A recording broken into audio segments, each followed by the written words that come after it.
Leading the Golden Oldie Hit Parade this past week, Bobby Bonds, born again in this second season and celebrating with two home run ball games to lead the Cubs near the top in the National East. You'll see them today. And this week, a week of managerial firings. Out is Gene Michael. In is Bob Lemon of the Yankees and north of the border. Dick Williams is home in Florida. We'll talk to him. Jim Fanning at the control of the Expos. And while all that is going on, Yankee Stadium, the house that Ruth built, that Steinbrenner refinanced, or the taxpayers paid for. We'll find out as we prepare for Major League Baseball on NBC.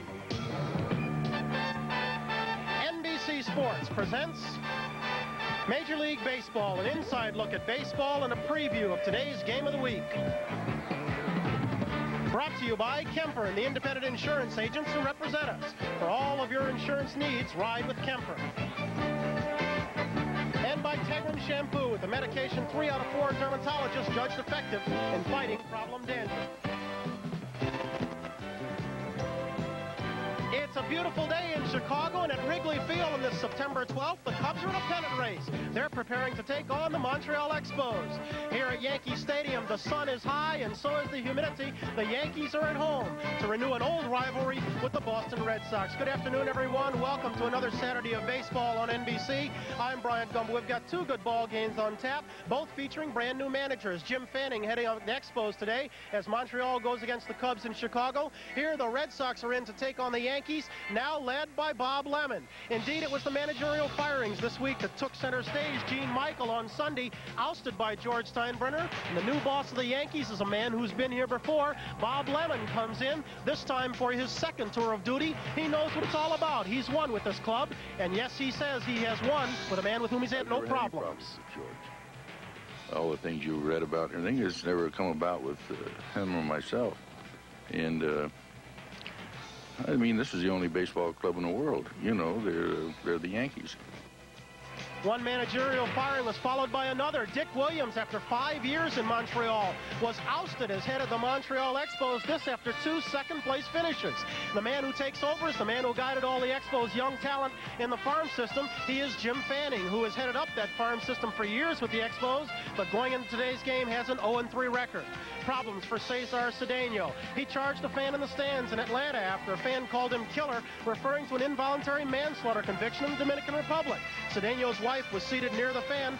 Cesar naturally took exception. He was fined $5,000 and suspended by Chub Feeney, but that suspension was lifted yesterday due to unmitigated circumstances. California Angels outfielder has his own kind of problems. That's Dan Ford. He used an illegal bat in Cleveland. His bat came apart. It was stuffed with cork. They found him out. He got 3 days and a fine of an undisclosed amount. Reggie Jackson, he always manages to find his name in the news. This week, while he continued his torrid hitting, he was brushed back a couple of times by Randy Lurch. None of the Yankee pitchers retaliated. Reggie took exception. It wasn't that big a blow-up. Ron Cey had his problems, though. Watch this pitch from Tom Griffin. It exploded in on the hands. Original guesstimate was that Cey would be out 2 to 3 weeks. Now it's been learned that Ron Cey is out until the 1982 season. How's this fella for a golden oldie? Johnny Bench, 34 years young and swinging a hot bat. Since coming back from a broken ankle, he's had 4 home runs. This one, number 362, surpassed Joe DiMaggio, 27th spot on the all-time list. And here's another golden oldie, Bobby Bonds. He 35 years young. He was only 4 for 20 for the week, but all 4 were home runs, helping the Cubs pull to within a game and a half in the National East. Those were the hot hitters. The hottest pitcher, well, it wasn't tough to determine. He was John Denny. He had a string of 34 2/3 scoreless innings before it was snapped by the Baltimore Orioles. And how's this for a piece of good news? Do you recognize this young man? His name is Travis John. He was in an accident August 3rd. He fell from a 3-story window. He was in intensive care for quite a while. He has now been released from the hospital. Our prayers have been answered. Travis John has no lasting neurological damage, and we're all thankful for that. Managers, they're in and they're out. We're going to take a look at that when we come back.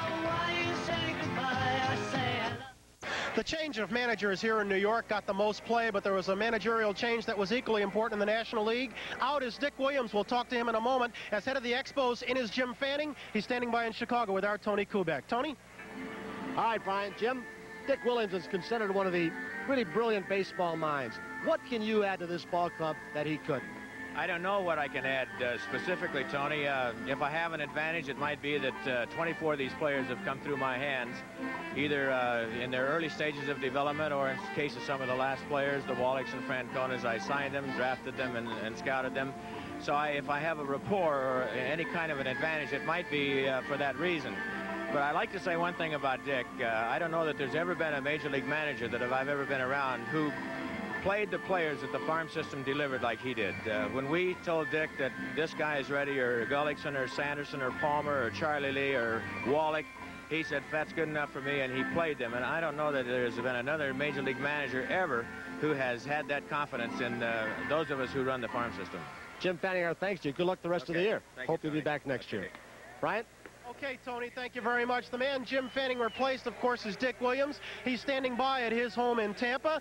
Dick, first let me ask you, getting dismissed from a major league job is nothing new to you, but were you surprised to be let go in Montreal? Well, at this time of the year, I was hoping to finish the year, and I figured we had a win and still may not stay there. But I think the Expos figure this is the best thing to do at this time, and I'm all for them. I wish them nothing but success. I enjoyed my 5 years at Montreal. The fans are outstanding. The front office, just great. John McHale and Jim Fanning and Danny Menendez. It's an outstanding organization. Dick, there was a quote out of Montreal that said one of the reasons they made a change was because there was a lack of discipline on the club. That is a strange charge against a Dick Williams team. Well, I think with the demise of the reserve clause, the biggest thing a manager has to do is worry that they get to the park on time, do their pregame work, and then the operation of the ball club. Evidently, the front office saw it differently, and I mean, it's their decision to make. I have no animosity whatsoever, and I wish them well. Dick, once before, George Steinbrenner tried to draft you to manage his Yankees. Do you foresee that as a possibility in your immediate future? I have not talked to anyone at all, Bryant, nor has anyone contacted me. We'll just have to see what happens. I would like to stay in baseball if at all possible, but and as you know, I did sign for 3 years one time a few years back with the Yankees, which was terminated by the lame duck president at that time, Joe Cronin. But as of this minute, I have not heard from anyone. If the position of the Yankees was offered to you, you would be receptive? I would have to listen, absolutely. One final question. Are you lowering your handicap? I'm afraid not. My son took me for a few skins yesterday, and one good thing about being home at this time of the year, I did get to meet my future daughter-in-law from Calgary, Alberta, Sue Podgurney. She's down here with my son, and this was one good thing. Thank you, Dick. Thanks very much. I know you didn't like the split season anyway. Okay, hello and goodbye. It is musical chairs when it comes to managers. I'm sure this is not what the Beatles had in mind when they wrote it, but the song fits.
Not all of baseball's debates are of the on-field variety. Sometimes it's the cost of baseball. Pete Axtell looks at that when we come back following this message. The experts and fans alike consider it the most respected football show on the air today. For humor, for controversy, for an inside look, join host Brian Gumbel for all the latest scores, highlights, and more. NFL 81. It's as hard-hitting as the sport it covers. Yankee Stadium, it's the crown jewel of baseball's playing fields. It's the house that Ruth built, but in 1976 it needed refurbishing and the cost kept escalating until it wound up costing 5 times as much as it originally did. The Yankees in the city are still haggling about the price. In ancient Rome, I hear they built the Colosseum with taxes from the local brothels. In modern New Jersey, I know they built a sports complex with taxes from the horse players at the Meadowlands. You can say what you want about those priorities. The Yankees spared us that debate. They renovate Yankee Stadium with the city's money. $24 million to start, ended up close to 100. Some complained that the Yankees got a sweetheart deal while the city was going broke. Today, people still wonder if the team is paying its fair share. Last year, the stadium grossed $21 million. According to the lease, New York should get a chunk of this to pay its stadium building debt. But the Yankees are entitled to deduct maintenance costs from the rent. This clause leaves room for dispute, almost $700,000 worth. This is a big business. It's like other big businesses I have.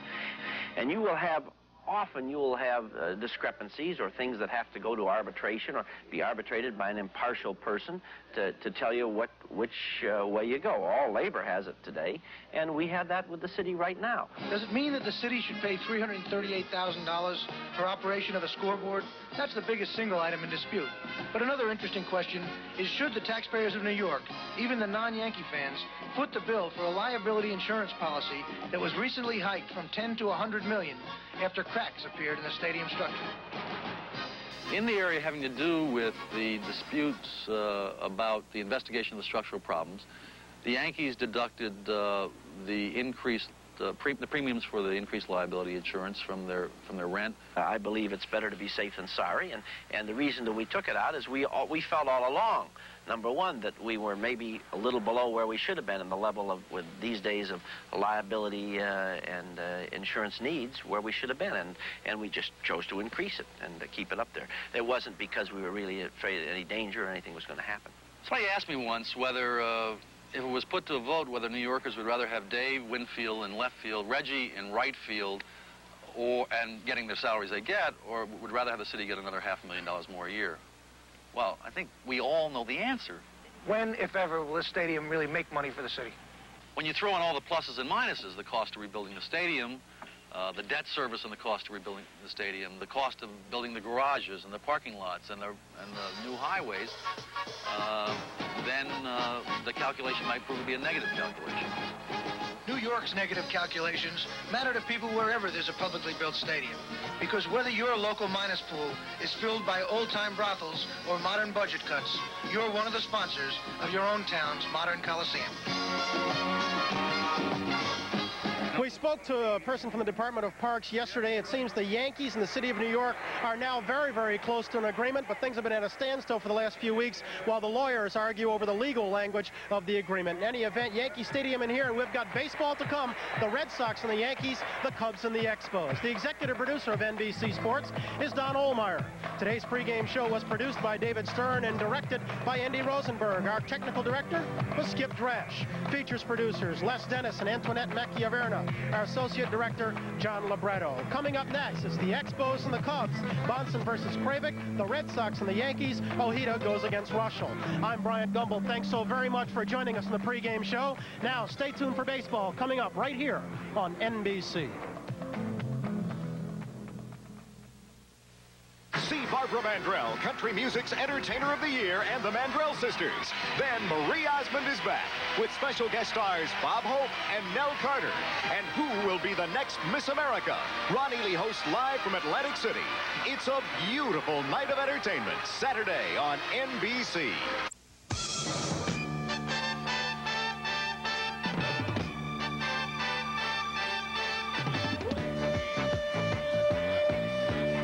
NBC Sports presents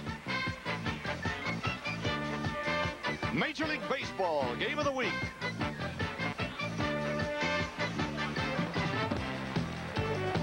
Today from Yankee Stadium, it's the Boston Red Sox versus the New York Yankees. The Game of the Week is brought to you by the Miller Brewing Company, brewers of Miller High Life. If you've got the time, we've got the beer. By Ford and your Ford dealer who invite you to test drive the EXP, America's new personal sports coupe. By Head & Shoulders regular and conditioning formula for extra manageability. And by Ding Bong Boots, the walking boots.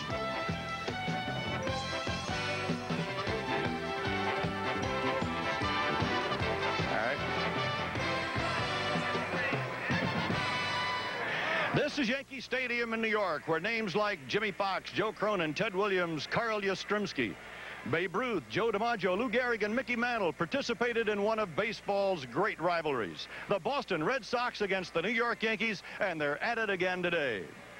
Hi, I'm Merle Harmon with Ron Luciano. Ron, I was talking about some pretty heavy hitters, but really the Red Sox have only one genuine power plant left, and that would be Jim Rice. Yeah, they've got a lot of old ball players, too, led by Carl Yastrzemski. 42 years old. Every time he walks on the field, sets another record. They got a lot of young ball players. Bob Ojeda, 24 years old, pitcher today, and the organization can't believe the man has improved that much in only 1 year of Major League ball. But their older ball players are getting a lot older. And the younger ball players are getting a lot older very fast. But the story today, Boston, the rivalry with New York. And no matter what we see today, you know Boston's going to give that little extra because of the rivalry.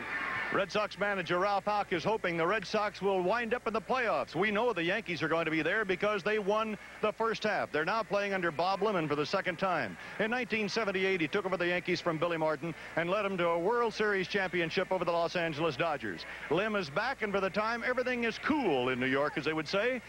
Cool with Reggie Jackson, too. No, hot with Reggie Jackson. He's arrived a little early. He's been carrying a hot bat. Mr. October is having quite a September. The Yankees need that power. They've got the pitching. They've got the best pitching staff in the league ERA-wise. They're under 3. And the bullpen with Ron Davis and Goose Gossage, need I say more. But as Ronnie says, it's the rivalry. The Red Sox and the Yankees. And we'll be back with the lineups right after this.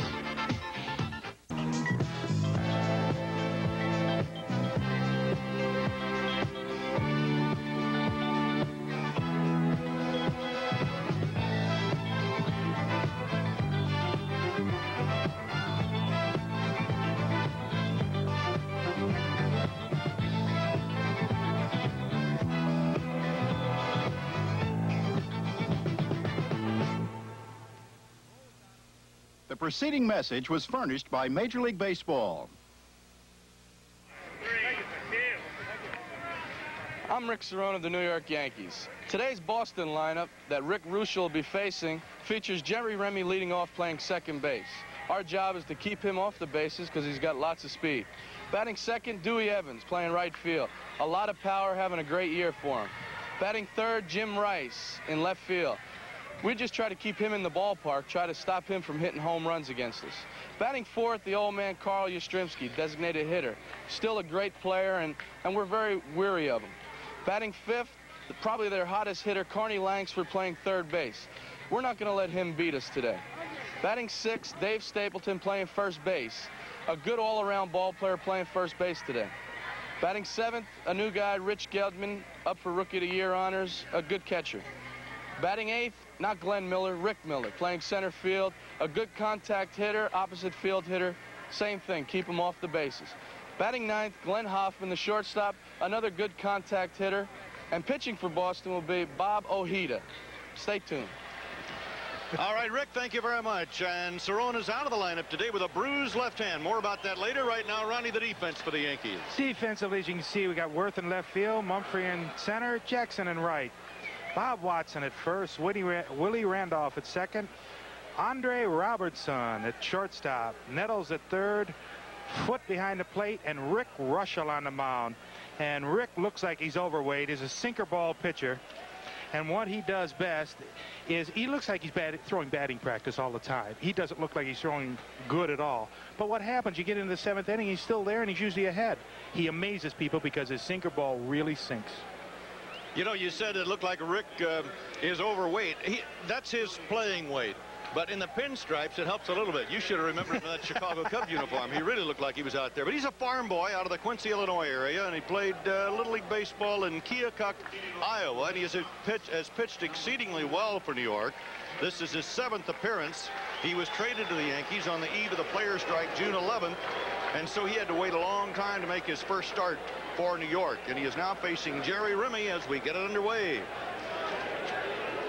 Also missing from the Yankee lineup today, of course, is Bucky Dent, and Bucky's going to be joining us in about the 4th inning here in the booth. So it's a strike to Remy, and here we go. Jerry hitting at .327, one of the top 5 hitters in the American League. Bluffed the bunt, and it's a ball and a strike to Remy.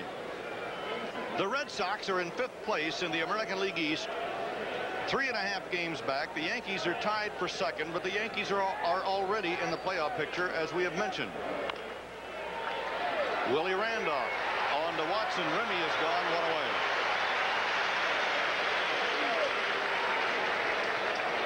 Bob Watson, former Boston Red Sox first baseman, played a year there, declared his free agency, and joined the Yankees. Now Dwight Evans. Talk about a guy having an outstanding year. There are some of his statistics. He's cooled off a little bit because he's been putting more pressure on himself, Ron, trying to carry the club here in the second half of the season.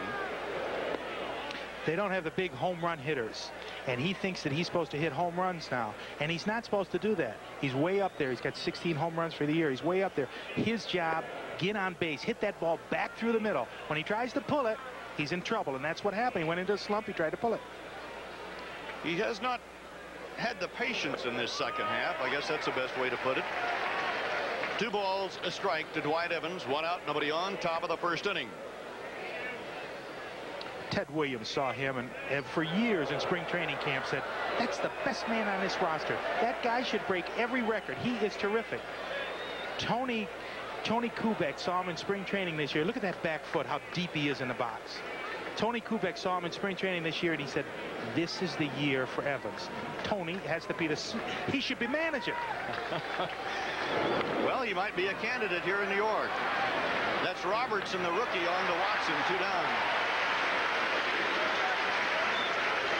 Andre Robertson replacing the injured Bucky Dent, and Bucky has the right hand in the cast, and we'll take a look at it when he joins us here at about the 4th inning. Robertson, an outstanding prospect, and I'll tell you who likes him, Charlie Lau. He thinks he not only can handle his job in the field, but he thinks he's going to swing a pretty good bat. No, not power, but he's going to get on a lot, hit 280, 290. This is Jim Rice. Strike 1. We'll watch Andre, but I think Andre swings at too many pitches. I don't think he's patient enough. Maybe he'll learn with time. Of course, Charlie Lowe knows more than I do. And it's a ball and a strike to Rice. One thing about Rice, as you check out his statistics for the year, 13 homers, 49 RBIs, even in a short season, that really doesn't sound like a Jim Rice year, but he just does not have the cast of characters around him anymore that he had when Lynn was in Boston, Fisk was there, and of course Yaz was 2 years younger. Yeah, the thing about, oh, what a pitch! Fooled him completely. He backed away, thought that ball was going to be way inside, a breaking ball. I didn't know Rick had that good a breaking pitch. Indeed he has, and it's a dandy. It fooled him completely. Here it comes. Watch him back out of the way. He thinks it's going to be inside. It isn't. So at the end of the first half inning, we've got nothing to nothing. Next Saturday, rejoin the family as the tough Pittsburgh Pirates battle home run king Mike Schmidt and the Philadelphia Phillies. Or Reggie Jackson snaps out of it in style when the New York Yankees take on the Boston Red Sox. Check local listings. Hi, this is Jerry Remy of the Boston Red Sox, and this is the lineup we'll be facing today for the New York Yankees. Leading off and playing second base, one of the finest second basemen in the game, Willie Randolph. Jerry Mumphrey will be in center field. Lou Piniella will be the designated hitter. Reggie Jackson, who of course is always dangerous, will be in right field. The Bull, Bob Watson, will be at first base. Greg Nettles, who's made some tremendous plays at third base, will be playing third base today. Barry Foote will be the catcher. Dennis Worth will be in left field. And Andre Robinson will be the shortstop today. The pitcher will be Rick Russell. And when Jerry Remy compliments Willie Randolph as being one of the fine second basemen, he can put himself in that same category. Yes, he can. The two of them, they're both up there as the great ones in the league. Pitching today, Bob Ojeda. What a story this kid is. He gained 20 pounds over the winter. His best pitch is a changeup. And last year they waited for it. This year, with the 20 pounds, he's got more beef behind his fastball.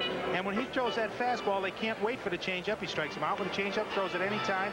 And watch for that pretty changeup, and it's going to fool the batters, just like Russell fooled Rice last inning.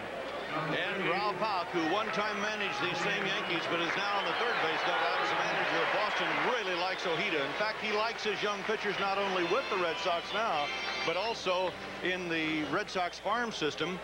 And I don't think it's any secret that the Red Sox personality is going to change over the next year or so, as Willie Randolph leads it off for the New York Yankees, hitting a .232 for the year.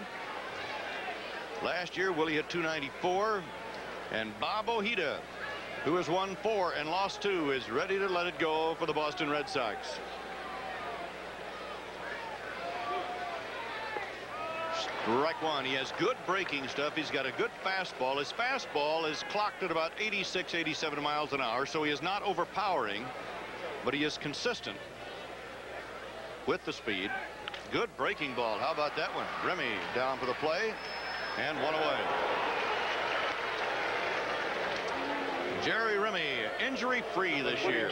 Last 2 seasons, very tough for this man, and he is part of the heart of this Boston ball club now. The key to the infield since Burleson has departed to California. Jerry Mumphrey having a fine year for New York. Switch hitter. Came from San Diego, where he also had a good year last season.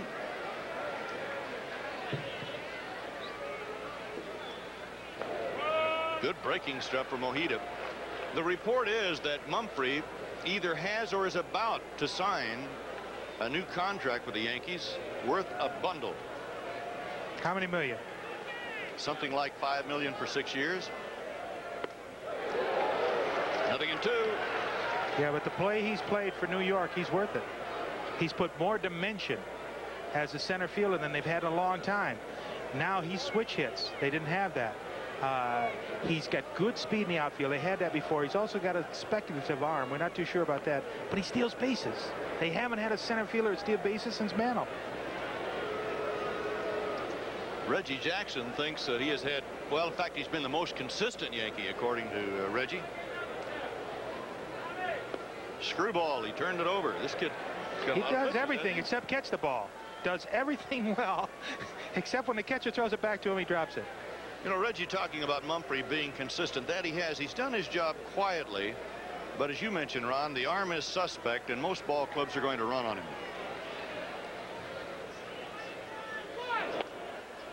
Low and inside. 3 balls, 2 strikes. Here's a good spot for that changeup now. He's a little mad. He wanted that pitch. He wanted it right. He tried to be too fine with it. Let's see if he comes with that changeup. 1 out, no score, bottom of the 1st. Breaking ball, and he fouled it away. Well, let's see. We got Bucky Dent out of the lineup today for New York. He'll be joining us later on. Rick Cerone has a bruised hand, but Bryant Gumbel was here to play. He's got a bruised forearm from a ball game yesterday in Central Park. But you saw him today on the pregame show. Absolutely. That left arm is skinned from the elbow to the wrist, but he's a gamer, isn't he? Oh, he's beautiful. Talked to Bucky, and he's telling him about his injury. Bucky's missing probably the playoffs and the series, besides the rest of the year, and Brian's telling him about his injury. Some kind of nerve by Gumbel. We took care of him pretty good, I guess. He just departed. 3 balls, 2 strikes, 1 out. Jerry Mumphrey from Tyler, Texas. 29 years old last Monday. This is Bob Ojeda, who's 24 years old. Got him. There's that changeup. He took something off in that, and you saw Jerry was just completely off stride. Watch, perfect motion. You think it's a fastball. He's got perfect delivery. Everything's coming except, whoop. Perfect, perfect. Bob Ojeda from Los Angeles, California, and Visalia, California. Ojeda, when I first saw him with a J in there, I thought he would be Oriental. I really did, but no. And when I saw him, I said, "You're Bob?" He said, "Yes, what's the matter?" Look at, he's Spanish descent. 2 down, nobody on. Lou Piniella at the plate. Strike 1. You made a mistake with Piniella one time, too, didn't you? That was beautiful. There he is. There's Jax, Reggie Jax. Boy, he is so good. Yeah, Lou, one time he came up and I said to him in Italian, I said, "Hi, Lou, how you doing?" He said, "What are you talking about?" And I said, "Well, don't you understand your native language?" He said, "I understand my native language, but not yours." I said, "Well, what are you?" And he said, "I'm Spanish." I said, "Strike 3. Foul ball. You said strike 3 before the pitch or after? Before anything. He laughed for 5 minutes. 2 down, nobody on to the Yankee half of the 1st inning here at Yankee Stadium in New York. Bob Ojeda, last year at Pawtucket and Boston, convinced the Red Sox that he was no more than another year away in the minor leagues, and He didn't even spend that much time in the minors. That 20 pounds really helped him. He says he feels so much stronger. He said, maybe I'm not, but I really feel it. Just missed with a breaking ball. You know, Ojeda had been, in fact, the Red Sox were going to call him up prior to the strike, but the Red Sox were on the coast, so they made the decision, well, we'll wait until we get home. The strike hit while they were on the road, and Ojeda stayed at Pawtucket where he was able to pitch, and it really helped him. There's the screwball. 2 balls, 2 strikes to Piniella. But Ralph Houck, we were talking earlier about the change in the personality of the Red Sox. They've always been known as a power club. And he said, we're going to have a little different look in the next year or so. We'll have better pitching, better defense, 3-2, better defense. We'll play a little tighter. And we'll have 1 or 2 people maybe that can pop that long ball. But he said, I really feel good about the future of the Red Sox. I don't. I disagree with Ralph completely. When you've got Fenway Park, which is a hitter's ballpark, you don't get pitching and defense. You play for the big long ball in the big 10 innings. The big 10 runs in 1 inning. The fastball riding away from Piniella. And so Louis is on with the base on balls. So Reggie Jackson, the man who always creates a reaction when he even steps out of the dugout, is up. We talked about him being Mr. September in place of October this year, and of course October is still to come. Yeah, he's so happy now because look at the smile. He knows October is close and he's going to do super. He has upped his batting average 42 points since the strike. 2 down, 1 on. Big breaking ball for a strike. If you ask Reggie, is he near the end of the line, because his contract with the Yankees is up this year, and there's some question that he will sign again with New York. He says, oh, no, I've got some time left. And yet you ask other people, and they say, he's suspect. 0-2. Watch this swing. It's a power swing. It always has been. Perfect stride. He had the weight distributed right in the middle where it should be. He just missed the pitch again. Changeup. And he throws you just a little off.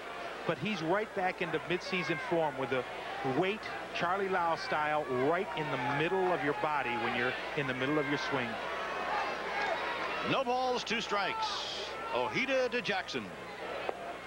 Missed with the breaking stuff. Reggie, George Steinbrenner ordered a physical for Jackson here a few weeks ago, and since that time he's been hammering the ball. In fact, he's had 3 game-winning RBIs since then, and I understand now the entire Yankee ball club will have a physical on the 16th of September. He figures if the physicals work, you use them, huh? Got him.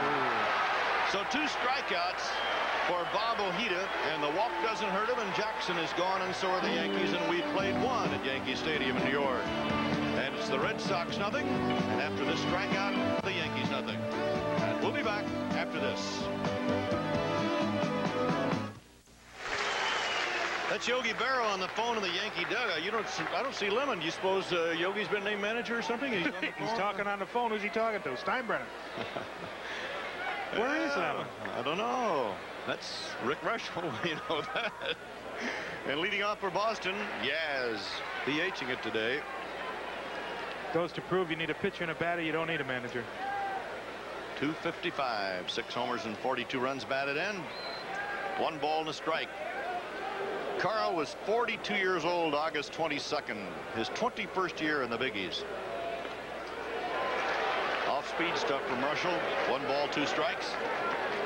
Yaz pulled a leg muscle about 10 days ago, and he really hasn't been running very well, so he's been DHing it. That's what he has done in the second half of the season. He's always been a great starter, and it's been lucky for him. 2 starts this season. Got the inside corner as Rushel nailed it down. Again, not overpowered. He thinks the ball was inside. but not overpowering. It wasn't a blazing Gossage fastball or a Ryan fastball that went by him. Just cute enough and sharp enough to get a strike 3. And you know what? Either Carl was guessing different location, and he's not really that much of a guess hitter, although he's unhappy with the call. But I think Rick gave him a location he wasn't looking for. Yeah, you're not going to put him on the pitch. No, you don't usually come inside to Carl with 2 strikes. You try to go away from him because he pulls that ball so well. Russell missing the inside corner to Carney Lansford, 24-year-old third baseman from San Jose, California. What a year he's had. Short season or no short season. Foul ball. Lansford came from the California Angels along with Mark Clear, who's out in that bullpen for Boston today, and Rick Miller for Burleson and Hobson in a winter deal. As we look at the batting leaders, and we see Mr. Lansford up there in the number 3 spot, and Jerry Remy, the 5th top hitter in the American League. Now that's where you expect to see Boston, up there among the hitting leaders. That was a foul tip. There's nothing, I suppose, that disgusts a batter more than for, you know, to just get a little bitty tick of the ball. And what an umpire does, he hears it. And so he goes up and he says, I heard it. And Carney probably said, I know you didn't see it. You can't see that for sure. Oh, he saw that one. Mumphrey, lots and lots of room. It's 430 feet out there. 2 down. That's sad that you hit a ball that far and you don't get anything except a time at bat at it. You know, they talk about Mumphrey not being an outstanding center fielder, but I think he gets a good jump on the ball. Speed makes up for a lot of faults. Well, but he also, I think he has learned the hitters very, very quickly in the American League. In fact, he even cheats a little bit on some of them. Yeah, but you can't give him all the credit. You got to give Yogi the credit. And Bucky today, I don't know who's taking over for Bucky. Bucky's been doing it the last few days. They place the outfielders and the infielders on every pitch. Dave Stapleton playing at first base today. The man that plays everywhere. Big ballpark. 2 balls, no strikes. In fact, Ralph Houck says that Stapleton, with this kind of a target to shoot at, and this is okay for Dave. He's not a home run hitter. Oh, isn't he? How about this one? And it is gone.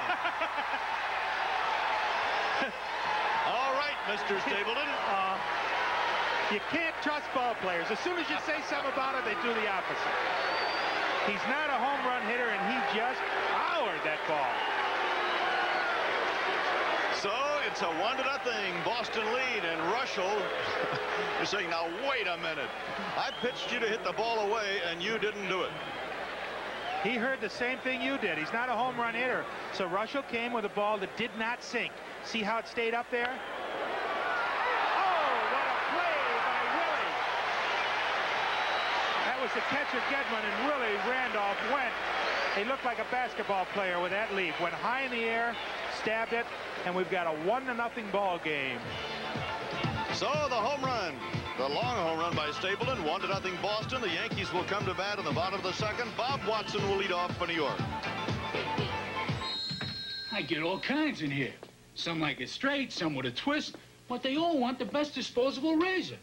If they like it straight, it's Gillette's Good News razor, the Twin Blade Classic. If they like it with a twist, it's Gillette's Swivel razor, twin blades plus a moving head that hugs your face. Both shave better than any single blade disposable. Good News or swivel. Gillette puts 2 great shaves at your disposal. So what'll it be? Straight or with a twist? You don't need a haircut, Jim. You need Brill Cream. Brill Cream? Sure. Your hair is short enough, but it's a mess. It sure is. Brill Cream's so concentrated, just a little dab keeps hair healthy looking and in control all day. Look, I'll put a little dab of Brill Cream here. Nothing here.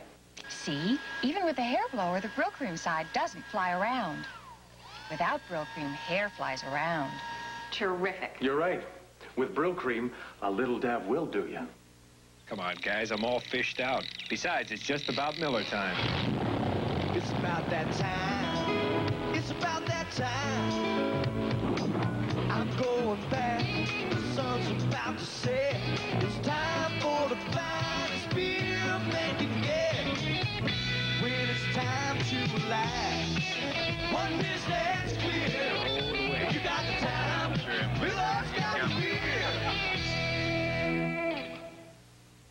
Tomorrow, Earl Campbell proves he's no stiff, but don't underestimate this man, Brian Sipe. He can hit the end zone all day. Houston versus Cleveland, what a battle. Or the New England Patriots try to ground the NFC champion Philadelphia Eagles. Check local listings.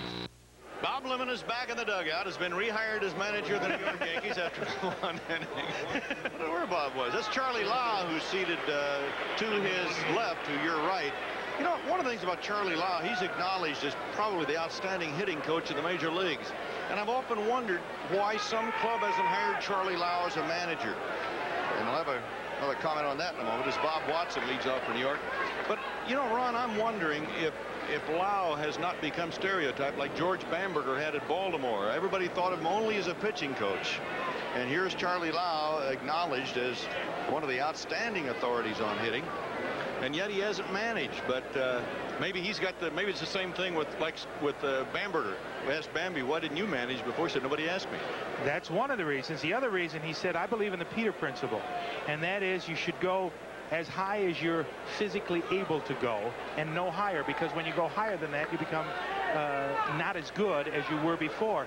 And he says, I am a great batting coach. He said, I might be a lousy manager. No, I don't think so. I don't think I want to do all those other things. I'm too good doing this. Bob Watson fouls one away. 2 balls and 2 strikes. We mentioned a rivalry. He wants to beat this Boston club so bad. I talked to him before and I said, hey, how do you feel today?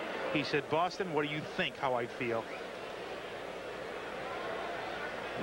It is 1-0 as the Yankees are batting here, and Watson nails one deep to center. Rick Miller, 1 out. Talk about a guy that can cover the ground unheralded. Rick Miller is one of the fine defensive outfielders in the league. A few people around the league have said he's slowed up. In the games that I've seen him, I don't believe it. He has not slowed up as far as I'm concerned. I don't agree with that at all, that he has slowed up. Well, he's only 33. He can go get him. 1 out. Greg Nettles hitting at 239. Is that a hot bat? Strike one. 14 home runs, 31 runs batted in for Nettles, who is one of the all-time Yankee home run hitters. 6th. Pretty good company, too. Who has the most home runs in the new Yankee Stadium? Strike to the outside corner. Ojeda with a good breaking ball. 0-2. What are you doing, playing trivia with me? You know who? Right there. Craig Nettles. Everybody thinks Reggie Jackson, but it's Craig Nettles that leads in the home runs in the new Yankee Stadium. 2-strike pitch from Ojeda. Side wheeled him and he fouled it away. He is the all-time home run leader for third baseman with 281. Talking about being 6th in the Yankee list of home run hitters. First from 1 to 126, it would be Babe Ruth, Mickey Mantle, Lou Gehrig, Joe DiMaggio, and Yogi Berra. And then Mr. Nettles. Boy, that's nice company to be in. On a home run by Stapleton, Boston leads 1-0. Good breaking pitch, but he just missed with it. Gedman wanted that pitch way outside. He lined up to about 6 to 8 inches outside, and Ojeda hit the glove perfectly.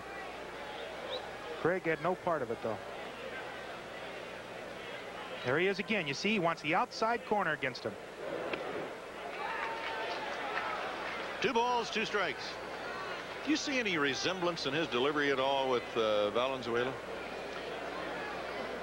No, I think he hides the ball a lot better than Venezuela does. Ojeda, he's very tough. I stood behind there to watch him warm up. Behind the catcher watching him warm up. And he would drive me crazy if I was a hitter. When I was umpiring, he would drive me crazy. His delivery, he hides the ball, and you can't pick it up till it's out of his arm. What you like to do is to pick the ball up coming out of his hand. And if you can't do that, you're just a little off stride. That's another reason that makes that change of pace so good. 3-2 coming up to Greg Nettles. With 1 out of the Yankees' second, Boston 1, New York 0. Merle Harmon and Ron Luciano with you at Yankee Stadium. Beautiful day for baseball. Temperature in the high 80s. Bob Ojeda fouled it away. We'll do it again.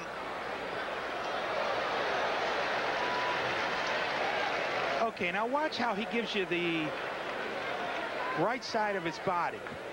And you can see the right side, but you can't see that left arm. It's hidden behind his whole body. Then all of a sudden it comes out. And by that time, it's too late. Your eyes aren't that quick that they can adjust. And he hides that ball beautifully. Right there, he hit it. Whoa, he hit it beautiful. He fooled Nettles on that pitch. He jumped on him with a fastball and ripped it over the outside corner. Again, Nettles is probably looking for the off-speed pitch, and he hit the ball so well, he just flipped it right by him. And Nettles says, oh, no, darn it. I know it's on the outside corner, but I wish he wouldn't call it. So Ojeda has knocked off Watson and Nettles and now faces Barry Foote, the catcher. Off-speed breaking ball, a little low. Foote filling in today for Rick Cerone, who's got a bruised left hand. Back of the hand, he says. He said he heard it swinging, and then he re-injured it in Kansas City. One of the Kansas City ball players came around with the back of the bat, hit it on the back of his hand. But I told him it's hurt from Gossage. When Gossage shows that ball, it not only hurts the front of your hand, it hurts all the way through to the back. Ojeda tried to back one up, and he missed outside with it. Ball 2, strike 1. Red Sox 1, Yankees nothing. You saw Ojeda just a second ago shake his head no. This ball's in play. Miller's going to catch it in center field. So Rick Miller is out there again. 3 up and 3 down for New York. And we played 2 innings, and on the home run by Dave Stapleton, the Red Sox lead by a score of 1-0. We'll be right back after these messages from your local station. Potts faces a vicious gang leader in a dramatic martial arts showdown on Chips. Then, David Jansen in the most dangerous rescue movie ever made, High Ice, Sunday. Once you set foot on the Bodie plantation, you best set your mind to working. The Bodie plantation was one of the largest cotton plantations in the country. Today on this very site is a United Negro College Fund member school, producing graduates who become doctors, lawyers, and chemists, and your contributions make theirs possible. Saks Fifth Avenue, now open at Oak Brook Center. Oak Brook Center, now the first and last word in fashion. Someday soon, you could very well have the best of everything. But you will have to begin somewhere. And the best place to begin is with the very best beer in the world. The best tasting beer wherever you go. When you think about it, why would you ever have anything else? Come to think of it, I'll have a Heineken.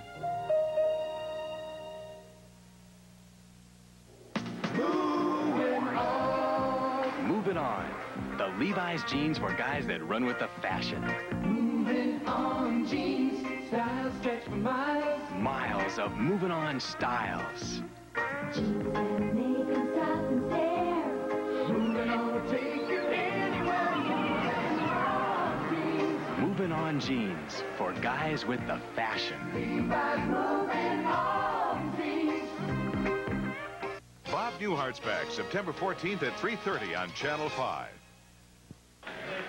The Red Sox come to bat at the top of the 3rd inning at Yankee Stadium in New York with a 1-0 lead and the home run by Dave Stapleton. Rick Russell is on the hill for the Yankees, having won 3, lost 1 since coming over to New York from the Chicago Cubs. And he will be facing Rick Miller.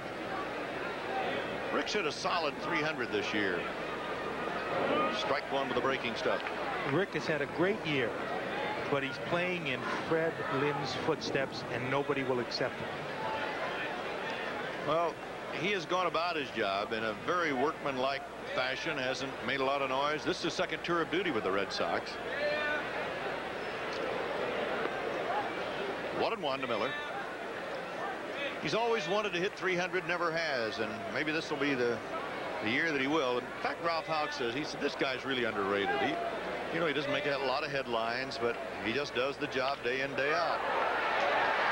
Robertson taking a base hit a bit away. Yeah, Andre showing you the range. That's the book on him. Got great range.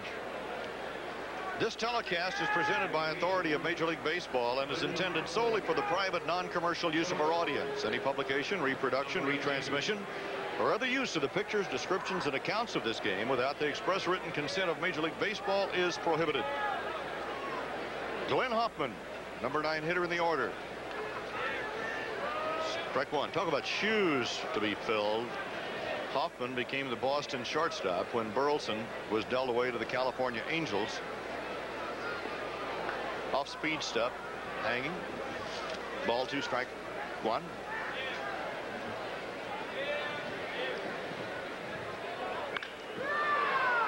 Robertson, can he get him?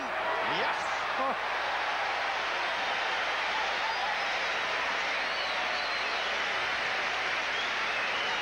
I'll tell you one thing. If the numbers weren't different, I think it was Bucky Dent. And you know, that's a hard act to follow, Bucky Dent. It's like following Frank Sinatra in a concert. You can't do it. He did everything perfect. Went deep into the hole, set himself, knew he had time, and threw a perfect strike. Look at, he's got him by 3 steps. Hoffman's not that slow. Jerry Remy for the second time. Tough Sunfield in left field for Dennis Worth, but he has no trouble with it. And it's a quick 3 up, 3 down for the Boston Red Sox in the 3rd. Dennis Worth, who plays everywhere, catch, first base, outfield, and plucked that sun and made the play. After 2.5, Boston won, New York nothing. There has been 1 hit in the ball game, and that 1 hit belongs to Dave Stapleton. And he planted it in the left field seats, and it's 1-0 Boston here at Yankee Stadium, the house that Ruth built. You know what used to be here? In this spot? Yeah. In New York? No. Former estate of William Waldorf Astor. Oh, really? The Astor family. Dennis Worth, talking about a guy that can do everything for you. Yeah, don't believe that statistic he just read. Batting, hitting, .087. That's what he's hitting, but that's not what Dennis is worth. Dennis is going to be a lot better hitter than that shows. I didn't say Playing Dennis is worth, did I? Again, huh? Yes. Bob Ojeda with a 1-0 lead. Strike one with a fastball. He's happier now. I said before, he shook his head last inning, and the reason he was shaking his head, he was behind, let's see, he faced 7 batters. He was behind on 5 of them, and he does not like to get behind. That's not his strategy. See, 2 pitches. Now you won't see him shaking his head. We pause briefly for station identification. This is the NBC Television Network. WMAQ-TV, Chicago.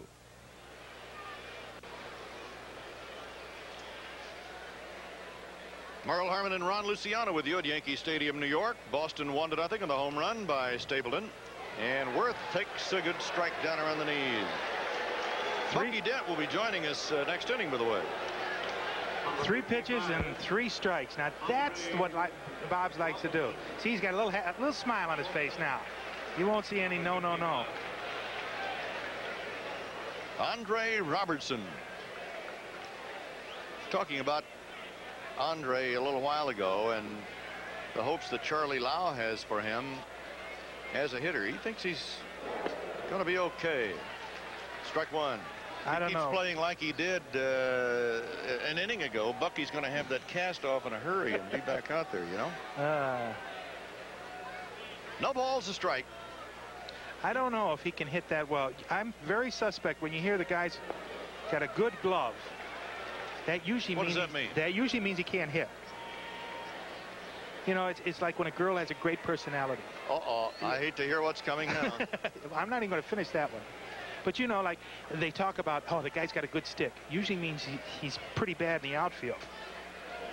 Off-speed breaking ball. So 5 strikeouts already for Bob Ojeda. Good motion. Getting back to when they talk about the scouts say great potential, that means the guy's doing nothing, absolutely nothing. He says, oh, I'd love to listen to these things and read them by the scouting reports. You're mean today, you know? He knows how to play the hitter. You said that earlier with Mumphrey. Knows how to play the hitter. Usually means get a bad arm. Well, Willie Randolph, ball 1, low and outside. Catcher's got a lively arm. What's that mean? I don't know. No control. Throws the ball to center field each time the guy's trying to steal. The pitchers like him. That's what they say about Gedman. The pitchers like him. Bad catcher. Stiff hands. You're tough today. Oh. Randolph hitting at 232 coming into the game. It's Huffman on to Stapleton. 1-2-3 Ojeda. And it's nothing across. And after 3, the Red Sox lead 1-0. But let's go back a few years. Bucky Dent against the Boston Red Sox at Fenway for the title, or rather for the chance to go to the World Series. And we'll be talking to Bucky about that when we come back right after this.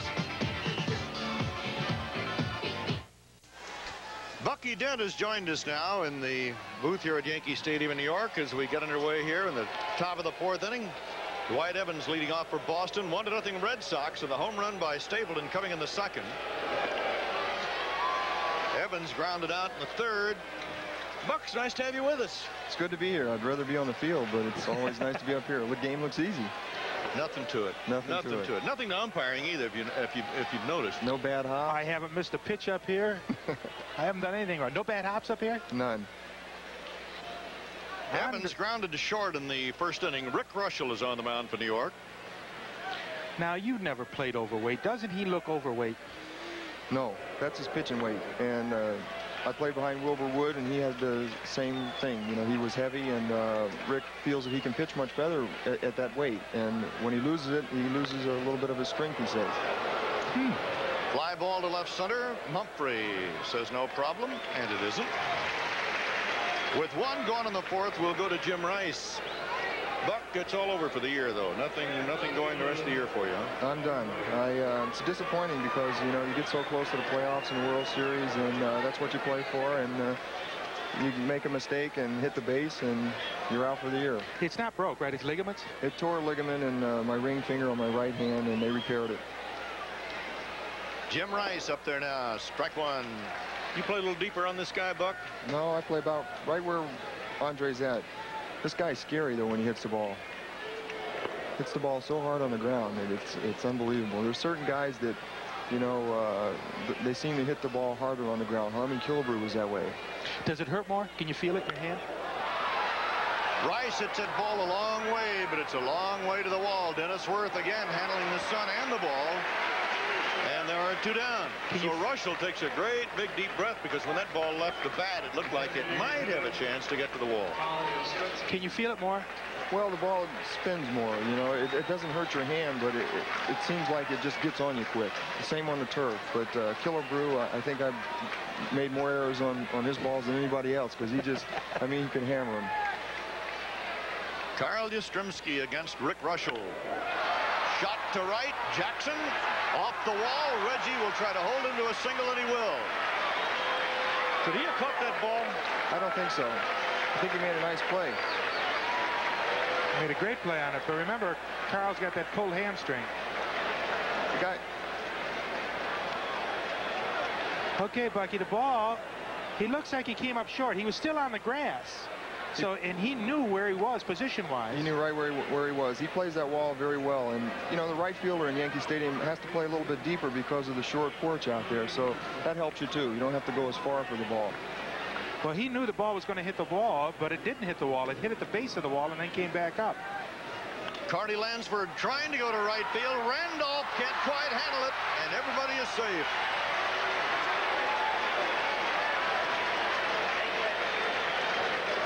It'll be a base hit for Carney Lansford. Carney loves to swing at that first pitch. Randolph does everything right, but it hits on the heel of his glove. And when he tries to pull it in, it bounces off in his chest. Chases it down, no chance to get it. You saw right off the heel, then it bounces off his chest. And boy, that's sad, because he made that beautiful play earlier in the game. And that play, if he made it, it would have been super. Yastrzemski on first, on second. And that's Carney Lansford on first. And Carney's hampered because Yaz can't run with that bad hamstring. Breaking ball to the home run hitter, Dave Stapleton, who parked one back in the 2nd, his 7th home run of the year, and that's how many he hit last year. He played his college baseball at South Alabama for a guy named Eddie Stanky. Good man. The ball that Willie missed over there, he has a little bit of trouble going to his right over there because the field slopes. And he's always complained about that, and it does it at shortstop, too. There's like a crown in the middle of the field when the ball stays down a lot. At third base, Greg Nettles for the force play, and that'll do it. So 2 hits, single by Yastrzemski and another by Lansford with 2 down, but nothing more as Russell gets out of it. And we played 3 1/2 at Yankee Stadium. Boston 1, New York 0. Next Saturday, rejoin the family as the tough Pittsburgh Pirates battle home run king Mike Schmidt and the Philadelphia Phillies. Or Reggie Jackson snaps out of it in style when the New York Yankees take on the Boston Red Sox. Check local listings. I think I see a lot of signatures on the back or upper part of that Bucky Dent cast, but what's that right on the front? That looks like lipstick to me. I was going to paint a face on there. Oh, yeah, sure. Yeah. I got to the eyes and I chickened out. Bucky, where is the, is it right? It's in between the ring finger on the right hand, and it tore it, and they repaired it, and they said it would come back 100%. They have a pin in the knuckle to hold it in place. You didn't have to dress up for it, so, Buck. Well, it's hard to with this thing on. I know it. That's why I brought it up. You can't get a sport coat on, can you? No. Jerry Mumphrey, the switch-hitting center fielder against Ojeda. Strike 1. Hey, talk about Jerry's arm. How is Jerry's arm? He's a natural left fielder, and he's doing an outstanding job in center field, but he is an outstanding hitter. Off speed, he got away with one. He hung it upstairs, and Mumphrey pops it to right, and Dwight Evans is there. 1 away. Ojeda has not given up a hit. The only man to reach was Piniella, who is coming to bat now, and he is not being booed. That's the old Yankee Stadium love call, the blue. How many times have I told you, don't mention that he hasn't had a hit? Doesn't he know that, Bucky? Isn't that terrible? Lou doesn't know that. He's the most colorful player on our team, I think. He busts helmets, he busts water coolers, but you need guys like him because he gets you going. Piniella walked in the first. Off-speed stuff. What about, give us your scouting report on Ojeda now, Bucky. He's not an overpowering pitcher. I think he's got good control. He's moving his pitches around very well, and a guy like this can give you a lot of problems. After 2 1/2 in Chicago, Montreal 1, Chicago 0. Jim Fanning trying to get his first win as the manager of Montreal. Popped him up. And Rick Miller, 2 down. It looks like, Bucky, that he keeps changing speeds all the time, and he has the batters off stride. Could be that first time around the league, as they say. I mean, until they really get a look at this guy. What do you think? I think that you hit it right on the nose. Our club's never seen, you know, Ojeda pitch, and it takes a time around. Reggie, strike 1. He struck out in the first. Been doing a good job the second half, Reggie, playing well. Swinging the bat well, playing good right field, and he's really hustling. Got his months mixed up. I think so. Mr. October is doing it in September. You said Piniella keeps you loose. How about this guy? Does he keep that clubhouse loose? He can do it. Or does he keep a little tension out of it? Oh, no. Reggie's a good guy. Reggie and I have been here. We came here together, and I respect the man a great bit because he brings people in the ballpark. Big breaking stuff. That off-speed's bothering him right now. See? Talking about his motion. Yeah, that's exactly what it is. He hides the ball so well, and when it does come there, it comes off speed. Did you see how late he was with it? 2 strikes to Jackson. 2 down, nobody on. Bottom of the 4th. Bob Ojeda, 24-year-old out of Los Angeles and Visalia, California. Reggie's thinking about it. He just shook him off there. Does that bother you as a hitter when that pitcher shakes that catcher off? No. You don't think about it? No. Because a lot of times that catcher will give emotions just so that pitcher will. Sometimes they do it to try and beat the hitter a little bit. Exactly. Could be location. He could, you know, he could be changing the pitch, but a lot of times he wants a fastball, and a lot of times they just shake his head and still throw the fastball. But you don't let that bother you? No. 2-2. Most of the time you're looking for a certain pitch in a certain area. That's what I try to do, and I think that's what most guys do. 2 balls, 2 strikes. 2 down. The only run of the ball game coming off the bat of Dave Stapleton, who slammed one into the left field seats in the 2nd inning for his 7th home run of the year. Ojeda has faced 1 over the minimum over 4 2/3 innings. Right now he's 2-2 to Reggie Jackson. Got him. for the second time. 6 strikeouts for Bob Ojeda as he stays with the breaking stuff. And Jackson is gone, and so are the Yankees. And we've played 4 in New York, 1-0 Boston. And we'll be back after these messages from your local station. This game is really moving as Rick Russell is all warmed up and ready to face the Red Sox in the 5th inning. He has given up 1 run and 3 hits. You know, we were talking earlier, there's Charlie Lau again. Bucky, why isn't Charlie Lau managing a big league ball club? Everybody recognizes his talents as a hitting coach and his value to a team. You know, Charlie's so valuable as a coach and the way he teaches players that I think it would take a little bit away from what he has to offer if he managed, because he's a hard worker. That's Gedman, and a nice play by Randolph on the grass. 1 out. You know, I think it would take a little bit away from him. He's a hard worker. He's out here at 4 o'clock if you want to come out and hit, and he's so valuable at what he does that I think it would really hinder him a little bit if he became a manager. But shouldn't a guy be afforded that opportunity? I mean, we cited Bamberger before, and when somebody asked George, why at 52 are you managing for the first time, he said, nobody asked me. Oh, no. Some people want to manage. I don't know if Charlie really wants to manage. I would have to believe that he does. Rick Miller lined to short in the 3rd. Ball 1.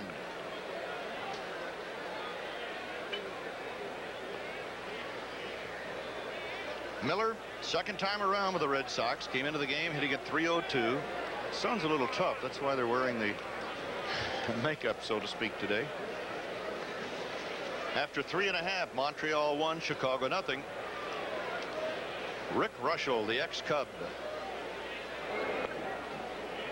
Down low, 2-0. Through the 4 innings, Russell's only thrown 45 pitches and 29 of them strikes. Ojeda's, on the other hand, has thrown 54, 35 strikes. At the knees. Rick looks like he's showing batting practice. So easy. Glenn Hoffman to follow, then Jerry Remy. Rick and his brother Paul both pitched for the Cubs at one time. Then Paul went over to the Cleveland Indians. Oh, comebacker. 2 down.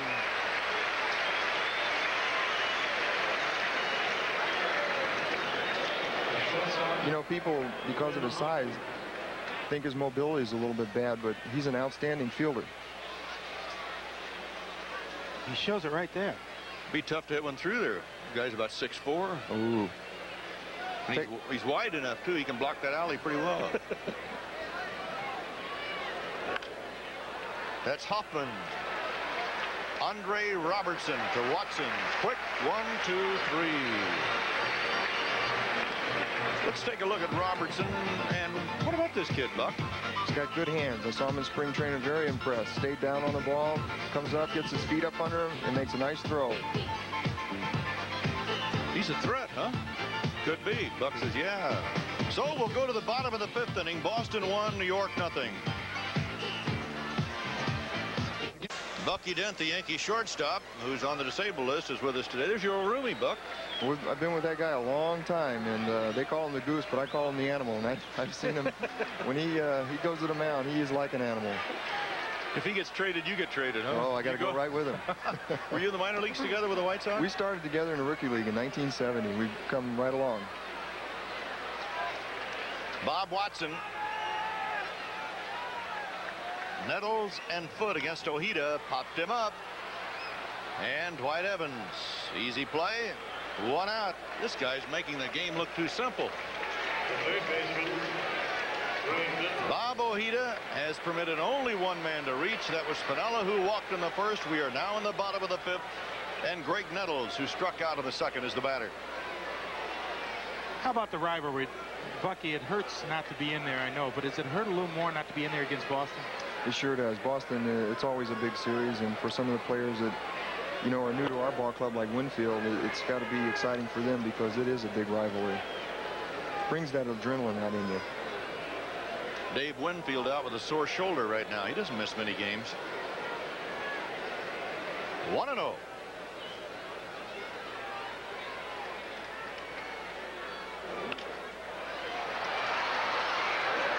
Jerry Remy. And there are 2 down.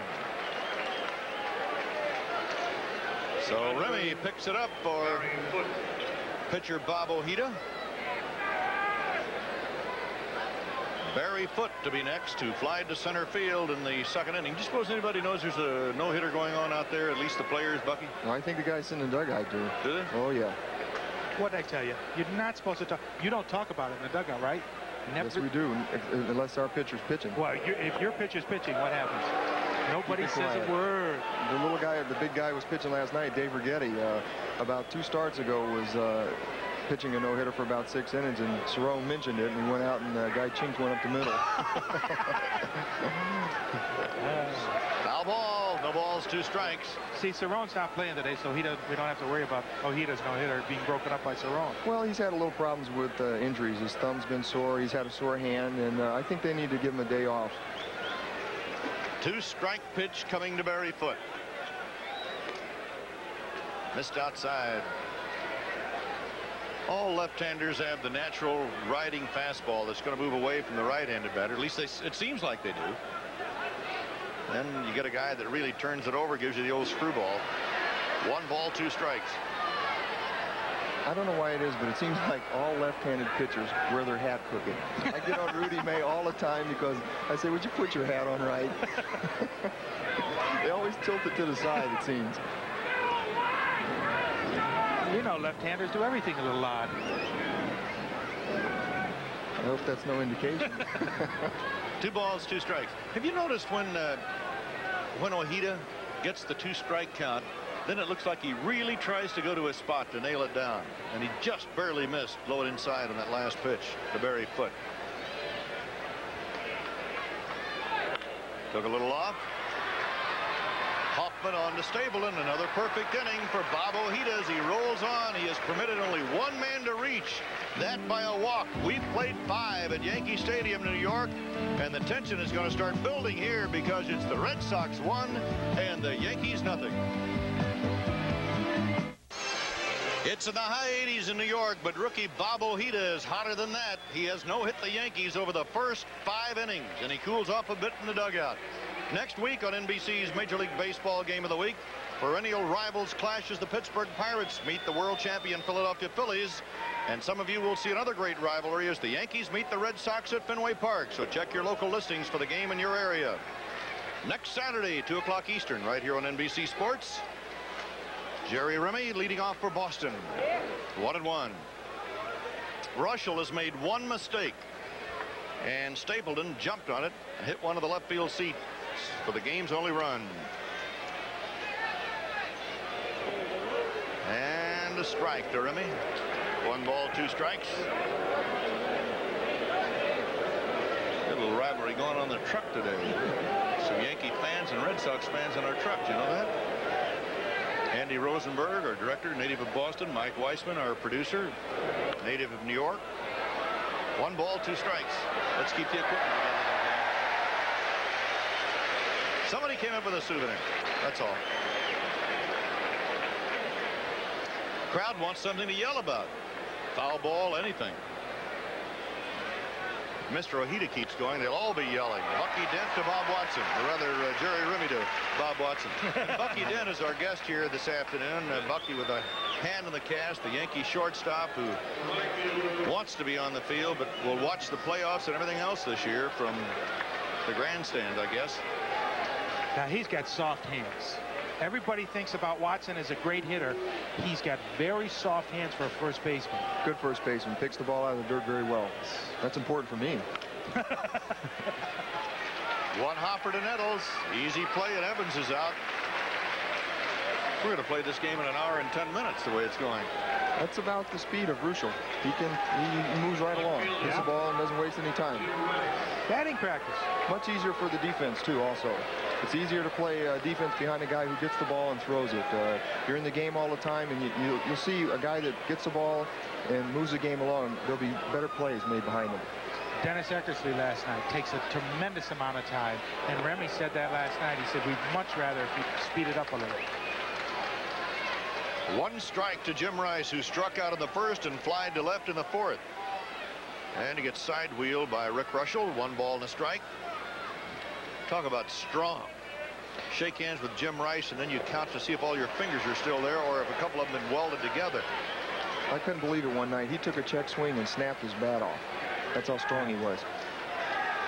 Got to be an inferior bat, though. There's nobody that can do that with just their wrists. Ron Guidry was pitching, and he threw him a slider, and he checked his swing and snapped the bat off.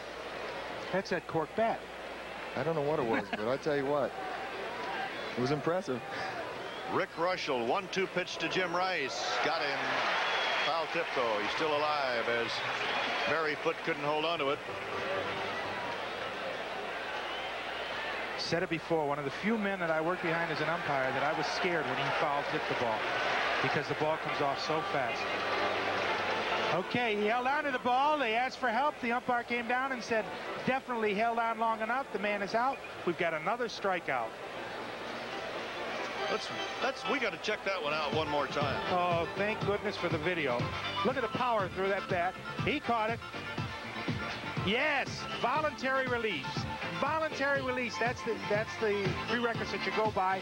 And he voluntarily released the ball out of the glove hand. It went into the other, and it's still 1-0. And you heard it from an umpire. They say you always look at the bottom line. So look at the bottom line. That's what's happening to the New York Yankees today as Bob Ojeda is just one batter over the minimum. The only man to reach was Piniella, who walked in the first, and he is now facing Dennis Worth, the left fielder, then Andre Robertson and Willie Randolph. Bottom of the 6th inning, and the Yankees are up 1-0 Boston. Strike one. He just keeps changing speeds. And after the 2nd inning, he's starting to get ahead of the pitchers, which he liked a lot better. You notice he's not shaking his head as much. He is shaking off Gedman a lot, though. Look at how many times he's taking the signals from the catcher. No balls, 2 strikes. Got him on the fist. He is moving that ball all over the place. Staying ahead of the hitters, which is very, very important. No balls, 2 strikes. 1-0 Boston. Bottom of the 6th.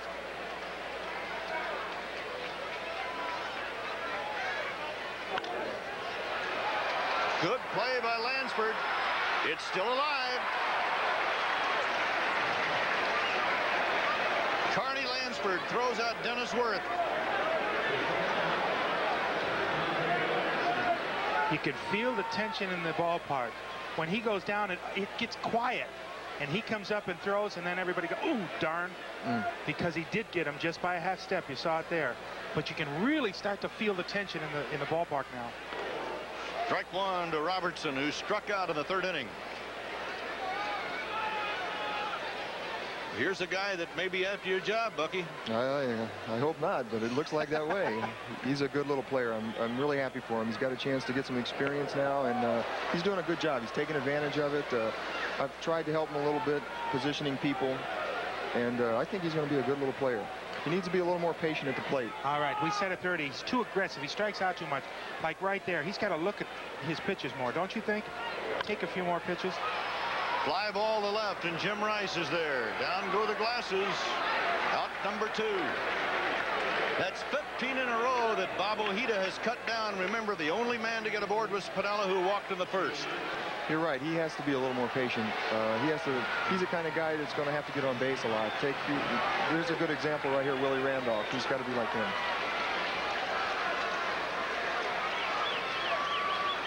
This is Merle Harmon with Ron Luciano and Yankee shortstop Bucky Dent. We're in the bottom of the 6th inning. The Yankees at bat. They have not been able to get a base hit off this man, rookie Bob Ojeda, a 24-year-old native of California, who has a 1-0 lead on a home run by Dave Stapleton in the 2nd, coming off Yankee starter Rick Rushell. So it's 1 ball and a strike to the batter now with 2 down. Willie Randolph, as Ojeda, who is after his 5th one of the year, has just done a masterful job. He has retired 15 in a row now. The only man to reach to prevent this from being a perfect game today was Piniella, who walked in the 1st inning. Fly ball to right. It's Evans near the track. And the no-hitter is still alive. 3 up and 3 down for the Yankees in the bottom of the 6th inning as Bob Ojeda is going to start feeling the pressure as the innings wear on. So at the end of 6, Boston 1, Yankees nothing. So Bob Ojeda goes into that dugout with a 1-0 lead. The home run by Stapleton in the second doing it, and we'll be back. NBC's Get High on Yourself Week is a celebration of the human spirit. So take pride in yourself. Get high on yourself. The week starts Sunday, September 20th on NBC. Bob Ojeda, possibly on his way to glory here in New York. A win is a win, but a no-hitter is something else, and Bob Ojeda has no-hit the Yankees over the first 6 innings. By the way, have either of you fellas ever been involved in a no-hitter? How about you, Buck? I've never been involved in one. I've seen 3 close ones where it's come down to maybe the last batter, and the guy got a base hit. Here at New York or Chicago? 2 in New York and 1 in Chicago. Carl Yastrzemski against Russell, strike 1. Yaz struck out in the second. Then he singled to right field in the 4th. How about you, Ronnie? Did you ever umpire a no-hitter? I called one behind the plate, Nolan Ryan against Detroit, and you knew from the first pitch in the first inning, the first pitch was a curveball, and it bounced off the catcher's knee, and he said, I've never seen the ball break that much. I called it a ball, and he said, I don't care what you call it, because he's got something today that nobody else has. All right, now what does Ojeda have today? Is he looking like a no-hit pitcher? He is spotting, I think, his changeup, which is his big secret. If you can spot your off-speed pitches, it makes you triple as effective, because then you don't have to be that perfect with a fastball. What do you think, Buck? I believe you're right. He's moving the ball around. He's changing speeds very well. We could be seeing history in the making. And in the meantime, poor Yastrzemski gets another strikeout. 1 out and nobody on in the top of the 7th inning, and Yastrzemski will be succeeded by Carney Lansford, who will face Rick Russell, who is pitching a great game. 3 hits, one mistake, and Stapleton rode it into the left field seats. Here's Carney Lansford right now, who has one of the 3 hits. You know, Ojeda's last outing was against Detroit, and Morrison pitched 1 great ball game, and I talked to Houck before the game, and Houck says Ojeda should have won. Our team lost it for him. He says he made 1 mistake, a home run. He lost 2-1. He said, but Ojeda outpitched Morrison, and he's doing Morris, Jack Morris, yeah. And he's outpitching Rick today. And Rick, like you said, Rick's been pitching a 3-hitter. 2 balls and a strike, 1 out. 62 pitches for Rick, only 42 strikes. 2 balls, 2 strikes. You know, I think Bucky made an interesting comment a little while ago about when a game is moving this quickly, the defense responds accordingly. Everybody's alert, and when everybody's making the plays, maybe we'll have a no-hitter yet. That's both clubs. Foul ball. I mean, the pace of the game for both clubs is very, very rapid. You stay in the game much better. When I played in Chicago, Wilbur Wood, Jim Codd, good guys to play behind because they moved the ball around. They got the ball, they got on the mound, and they threw it. They didn't drop the rosin bag, walk around 4 or 5 times. It makes you get back on your heels. 2 balls, 2 strikes, 1 out, 1-0 Boston, 7th inning. Missed the corner. And this guy misses with a pitch. He doesn't miss by much. You can see right there. I was very, very impressed the first time I played defense behind this guy. We call him Big Daddy. Big Daddy? He looks it, too. He's got as many chins as I have. Oh, I don't know about that. I see a couple of extras there. Hopper, short right, might be a problem. Nope, Randolph is there. Willie's one of the best second basemen I've seen going back on pop flies. He can cover some ground. Right there, that crown you were talking about earlier did not bother him at all. No, it's only on ground balls. The ball seems to stay down, and it gives him a little bit of problem, and it gives me a little problem when I go to my right at shortstop. And I was talking to Larry Milburn about it the other day. He asked me, what ball gives you the most problem? I said, the ball to my right. You watch the concentration on that last play. He watched that ball literally all the way into the mid. 2 down, Dave Stapleton, who has supplied the only run of the ball game with his 7th homer in the second. 1 ball, no strikes.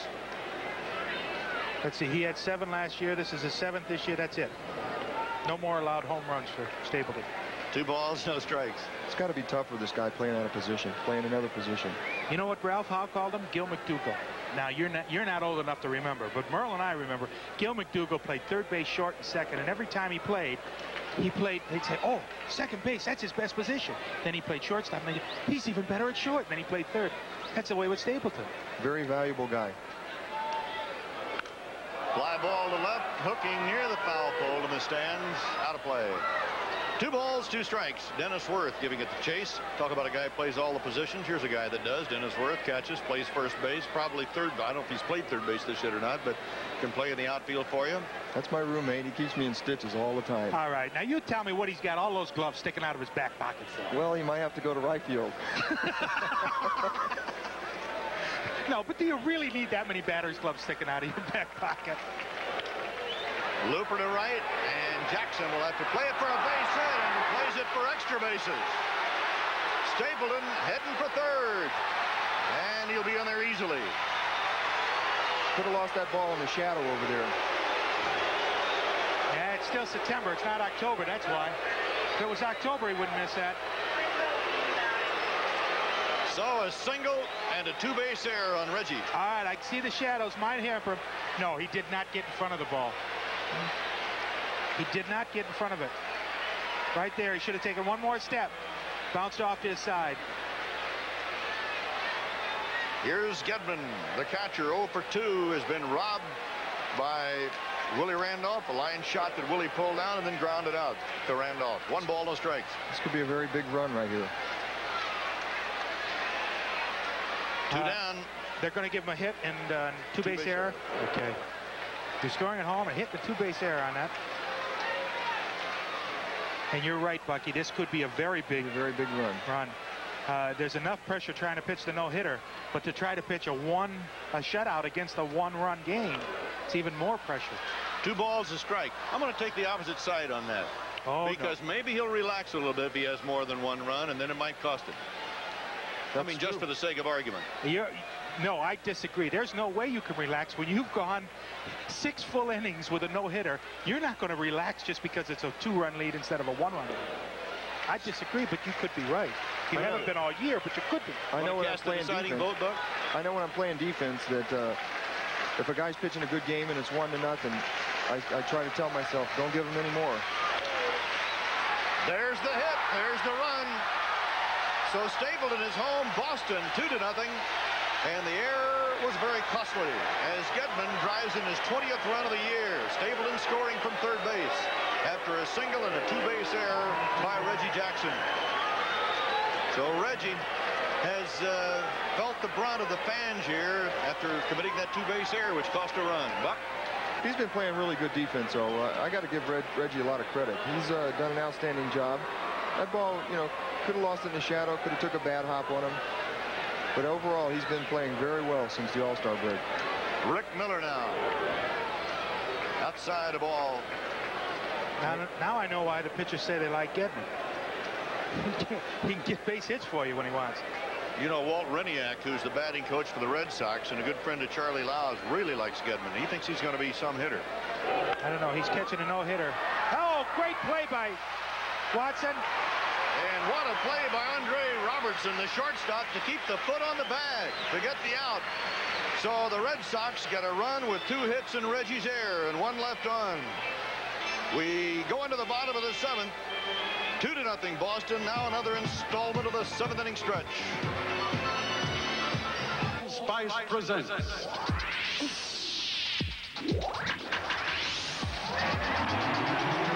7th inning stretch, brought to you by Old Spice Aftershave and Cologne, the fresh, clean, masculine scent women love.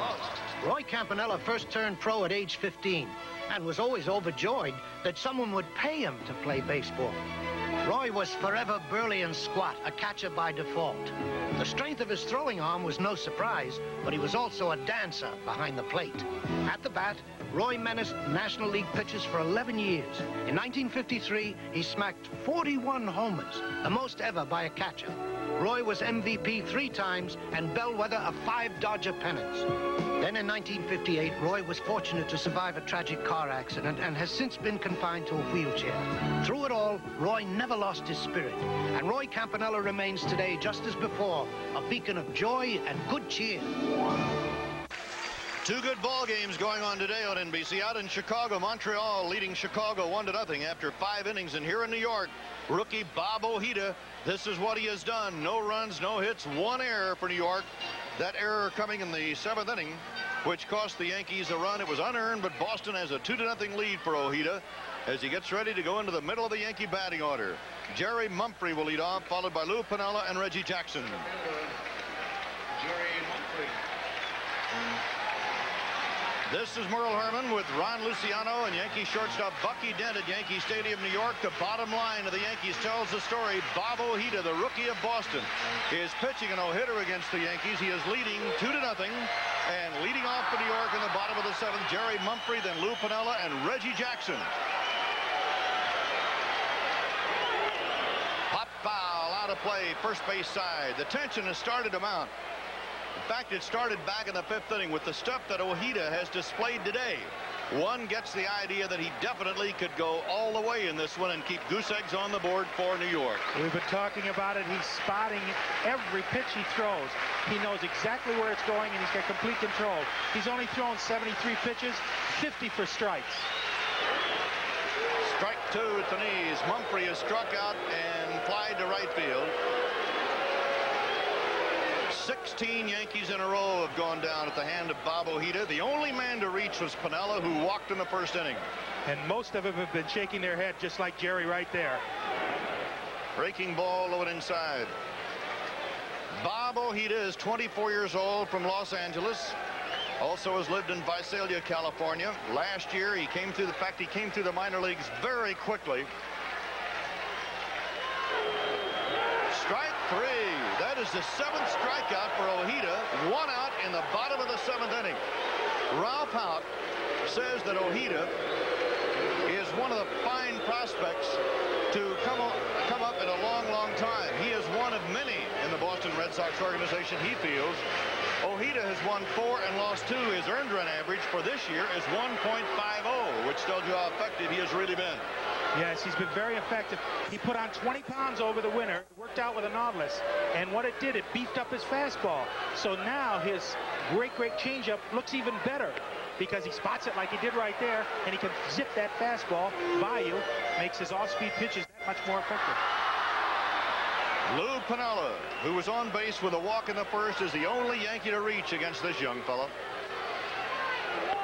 Breaking ball going for the corner, and he missed it, and it's 1 ball and 1 strike. Bucky Dent, the Yankee shortstop, is out for the year. His right hand is in the cast, and he is up here with us, watching and probably feeling, if I were only down there, I'd like to take a few shots at this guy.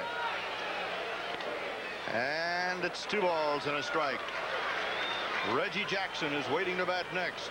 He has struck out twice today. He committed a costly error in the 7th inning. After a single by Stapleton, the ball got by Reggie. Stapleton wound up at 3rd, scored on Getman's single. Stapleton homered in the 2nd for the other Boston run. Foul ball, 2-2. What about it, Buck? Would you like to be down there taking a shot at this guy? I would love it. I would love it. Let me ask you a question, Ron. When a guy's pitching so well like this, does the plate start to move a little bit with an umpire behind the plate? No. What happens, rather than the state plate starts to move, what happens is you get involved in it, and you start to call so many strikes. Like we said before, he's thrown 70-some pitches, 50 of them strikes. That is their easy ground ball. Hoffman to Stapleton, 2 down. The no-hitter continues, and he's got 7 outs to go. And now he's going to face Reggie Jackson. And he has spanned Reggie twice, and the fans are on Reggie because of the 2-base error, which set up the 2nd Boston run of the last inning. So you get involved, but as an umpire, and what happens is you start to throw strikes, you start to raise your hand almost automatic. And he's going to get a little wider plate because you're used to calling strikes. Also, we feel that tension just as much as any ball player. Just like up here in the announcing booth, the 3 of us have sweaty palms. 1 ball and no strikes. Reggie Jackson has had a great 2nd half. He was hitting 199 at the strike break. Since that time, he has upped his batting average 42 points and has become Mr. September. He has been hot. He's not waiting till October this year. Off the end of the bat, and it's 1 ball and 1 strike.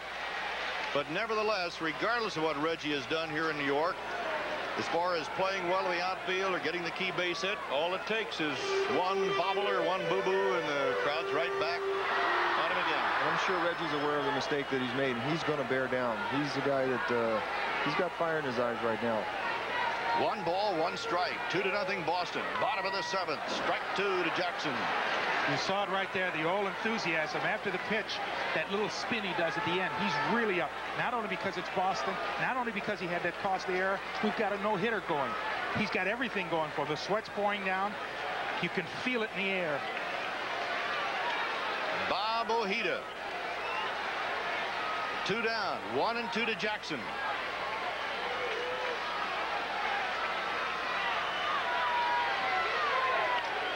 It may drop. Miller comes on. The no-hitter is still going, and look at the reaction on Ojeda. You think he doesn't know he's got a no-hitter going? That ball, after it got out there, seemed to hang up, but when it left the bat, because Reggie didn't really get that good of a cut. But Ojeda is out of the inning, and it's 1-2-3 for New York. And so we've played 7. And Ojeda walks off the mound, knowing that his no-hitter is still alive. Oh, boy, he knows it's alive, and after full 7 innings, it's 2-0. Ojeda, no-hitter. The new world car, Ford Escort. It reflects advanced engineering. This revolutionary piston focuses the fuel charge, contributing to better gas mileage ratings than VW Rabbit, Honda Accord, Corolla hatchback. Front-wheel drive, smooth, 4-wheel independent suspension. Escort's the only American compact with both. Escort outsells every imported car line in America. Ford Escort, built in America to take on the world, and doing it. There's this argument in football about who's smarter, the offense or defense. Defense had to be smarter to react to flip-flops and flea flickers. And we drink the best tasting beer, light beer from Miller. We drink light, too. It's got 1/3 less calories than the regular beer, and it's less filling. But we had to be smarter to react to the Red Dogs and clothesline. Okay, Billy. The flanker does it down and out, the weak side linebacker blitzes. What's the nose guard do, huh? I don't know. Defense rests. Light beer from Miller. Everything you always wanted in a beer, and less. Bottom of the 9th, bases full, 3-2 pitch. Radio! Oh, now we won't know the score. None of the scores. Where's Pete going? For the latest national sports reports, call Dial It National Sports. He got the score. Sure, I called Dial It National Sports. So who won? Hey, Pete, you want to go deep sea diving? 900-976-1313. Dial it. We're talking to you. Tomorrow, Earl Campbell proves he's no stiff, but don't underestimate this man, Brian Sipe. He can hit the end zone all day. Houston versus Cleveland, what a battle. Or the New England Patriots try to ground the NFC champion Philadelphia Eagles. Check local listings. That's Bob Ojeda, who is really raising some eyebrows in New York today as Glenn Hoffman leads off for Boston in the top of the 8th inning. Ojeda has no-hit the Yankees over the first 7 innings. He has retired the last 19 batters. The only man to reach has been Lou Piniella, who walked in the first. That's Andre Robertson on the run, and he's out at first. 1 gone in the 8th inning. He did something wrong there, Bucky. What'd he do? Well, he threw the ball off balance. I thought he could have took another step and got his feet up under him. That's where you make a lot of mistakes. Yeah, right there. Watch it now. Get yourself set. You didn't have to throw the ball off balance. That's where a young player makes a lot of mistakes. Right there. We both stood here shaking our heads saying, no, no, no, don't do that. Jerry Remy, the second baseman, leadoff man, 0 for 3 against Rick Russell, who has pitched a 5-hitter, has given up 2 runs, 1 unearned. But when a guy is throwing a no-hitter against you and has a couple of runs to back him up, it can be a long afternoon, even though you pitch as well as Russell has pitched today. No balls, 2 strikes. 1 out. Again, Robertson. A cannon to first, 2 down, and that'll bring up Evans. You know, in a situation like this, I guess, you start looking at the Yankee batting order for the 8th and 9th innings. In fact, in the 8th inning, you will see Watson, Nettles, and Foote. And following, it'll be Worth, Robertson. Could we be getting into a Dave Winfield pinch hit possibility, Bucky? You'll be looking for the big guy come out of the bench. He's just, I think they're just giving him a couple days off because he had a sore shoulder, but if they need him, he'll be in there. Dwight Evans, 0 for 3, is grounded out twice and flied to center, and there's Robertson, the busy man at short. 1, 2, 3 in the 8th inning, 3 assists for the rookie shortstop. And the Red Sox go quickly and quietly in the top of the 8th inning. Now the Yankees come to bat in the bottom of the 8th without a hit. Watson, Nettles, and Foote coming up. Do-it-yourselfers, get dirty. Get gritty, grimy, greasy, slimy, dirty, dusty, dungy, grungy. get dirty. We'll lava you clean. Lava with pumice digs in, powers out tough dirt. Cleaner, faster, better than any leading bar soap. So go get messy, mussy, gloppy, sloppy, filthy, nasty, ugly, dirty. Get dirty. We'll lava you clean. Get dirty. Rub it. We'll lava you clean. Get dirty. Rub it. Look at my hair. It's so dirty and oily it won't bounce. So I wash it a lot. But look what can happen. Dry, flyaway hair that won't behave. So here's Pert. This one shampoo makes my hair bounce and behave. Pert works 2 ways. It cleans without stripping, then adds a touch of grease-free conditioning to make hair easy to manage. My hair's so clean it bounces, so manageable it behaves. That's Pert. No matter how often you use it, you get bouncing and behaving hair.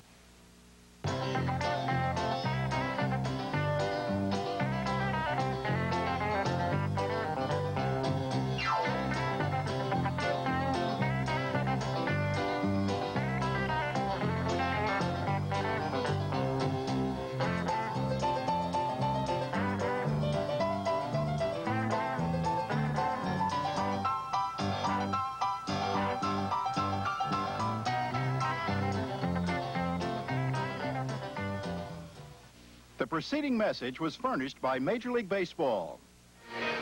Bob Ojeda on the mound for Boston, ready to go in the bottom of the 8th inning. He retired in the first. Willie Randolph and Jerry Mumphrey. Then Lou Piniella got a walk, and nobody has reached since then. As Ojeda goes sailing into the bottom of the 8th inning with a 2-run lead, facing Bob Watson, who is 0 for 2 today. In fact, so far, there have been a lot of opers. Maybe it's better I'm sitting up here. Oh. Watson has flied to center and flied to right.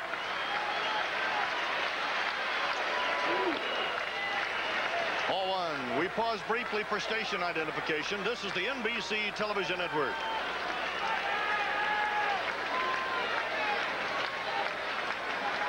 Merle Harmon, Ron Luciano, Bucky Dent at Yankee Stadium in New York, where Boston leads the Yankees 2-0. It's a ball and a strike count to Bob Watson with Nettles to follow and then Foote to come up. Ojeda has cut down 19 Yankees in a row. Fastball upstairs, 2 balls and a strike. That's the first batter he's gone behind since the 4th inning. You know what happens too in a situation like this, the batters start pressing because they want to get a base hit so bad that they start swinging at bad pitches. How about Ojeda? You think he's pressing? Young kid. Strike 2.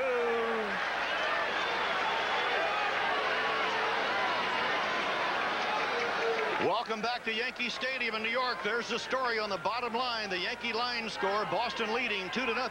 Bob Ojeda facing Bob Watson leading off for the Yankees in the bottom of the 8th inning. And it's 2-0 Boston, fouled out of play. Bob Ojeda, 24 years old, from Los Angeles, who grew up in Visalia, California. Signed by Larry Flynn, who has a Boston connection. We'll tell you about that in a moment, but right now, Bob Ojeda is trying to do something that nobody has been able to do since the Yankees since 1958, when Hoyt Wilhelm no-hit him. Fastball riding low and away.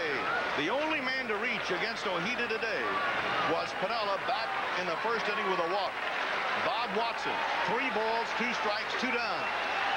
Nobody down, beg your pardon.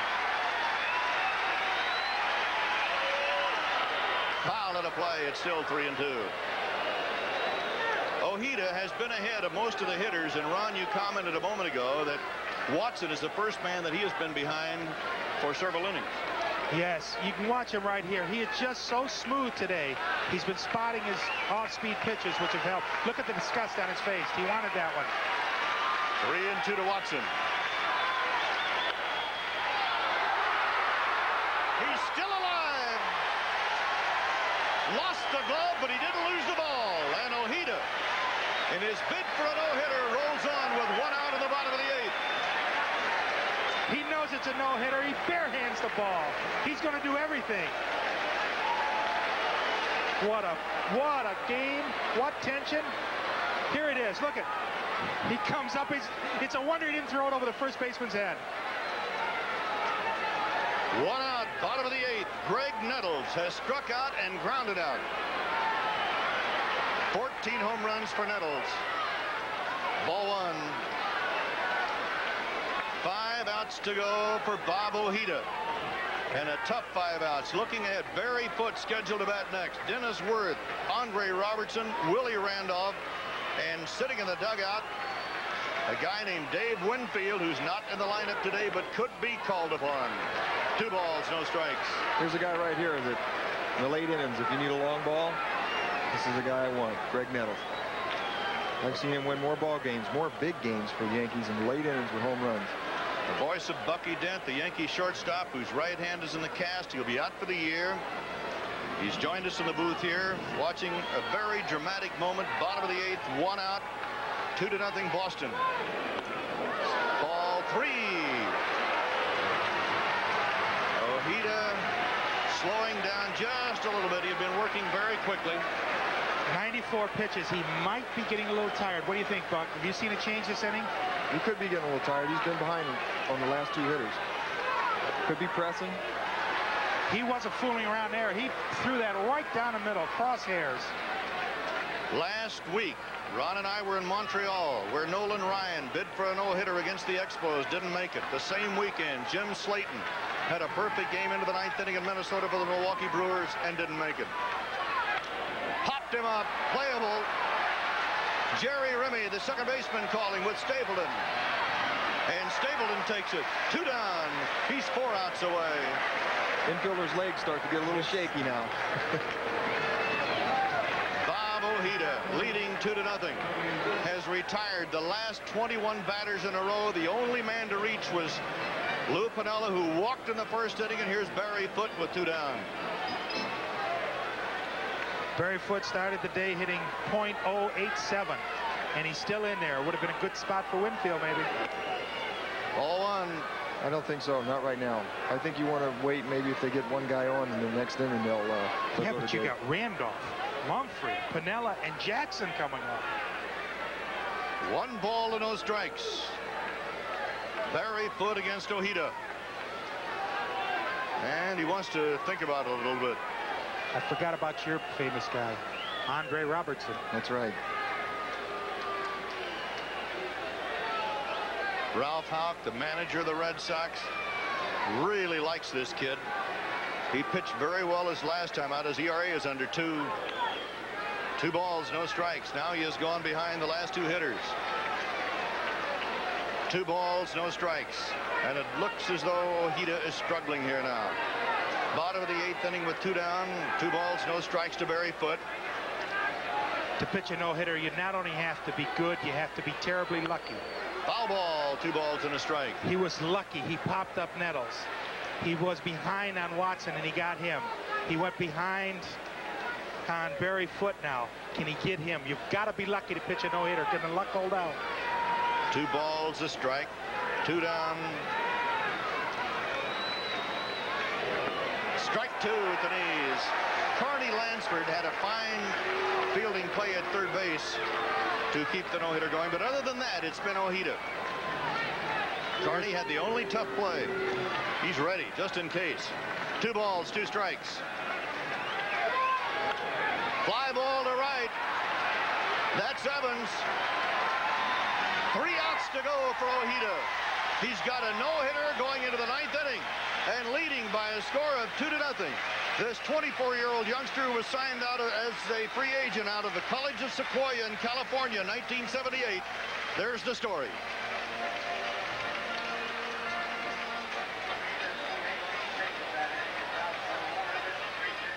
Is Gillette Foamy thick and rich enough to restrain this rushing roller coaster? No. Is Foamy thick and rich enough to support this lovely lady? No. Is Foamy thick and rich enough to hold up this husky hiker? No. But if you want a clean, close shave, it's more than thick and rich enough. we asked Roger Staubach to find out how people spell relief. How do you spell relief? For acid indigestion, R-O-L-A-I-D-S. For heartburn, R-O-L-A-I-D-S. Rolaids really does spell relief. Like a sponge, Rolaids antacid medicine consumes 100% of the acid required to give millions 100% relief. How do you spell relief? I spell relief R-O-L-A-I-D-S. For millions of Americans, Rolaids spells 100% relief. Summer's gone, and guess who's just around the corner? But before old man Winter's fuel bills get you, it's Think Pink time. Just enough time for you to get Owens Corning fiberglass insulation and add an extra money-saving layer to your attic.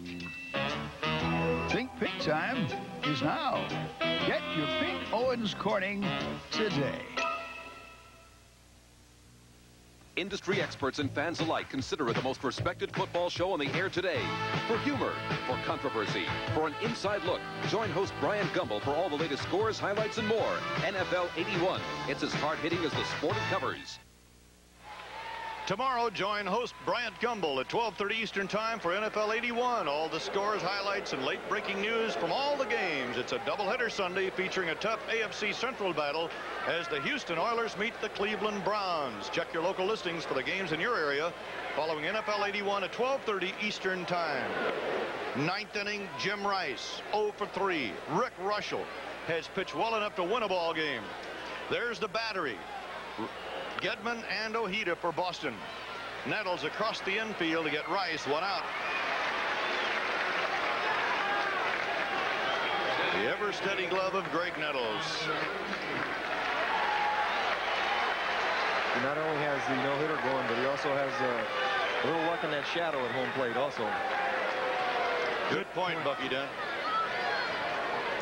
What about this guy, 42? He's got 3 brothers. He's got 3 brothers. They switch off. Base hit to left center. That's the younger brother. Just did that one. Yeah, he's going to try it for 2. Out. Willie Randolph taking the throw. Close play. The heart is there, but the wheels are not.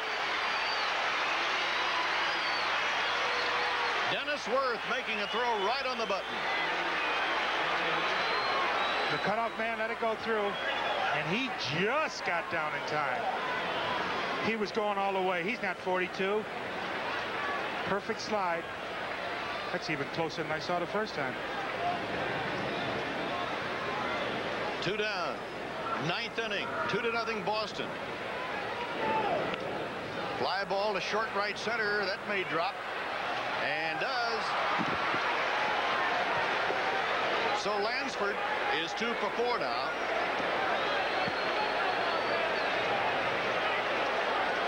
Carney has 2 of the 7 hits given up by Rick Russell.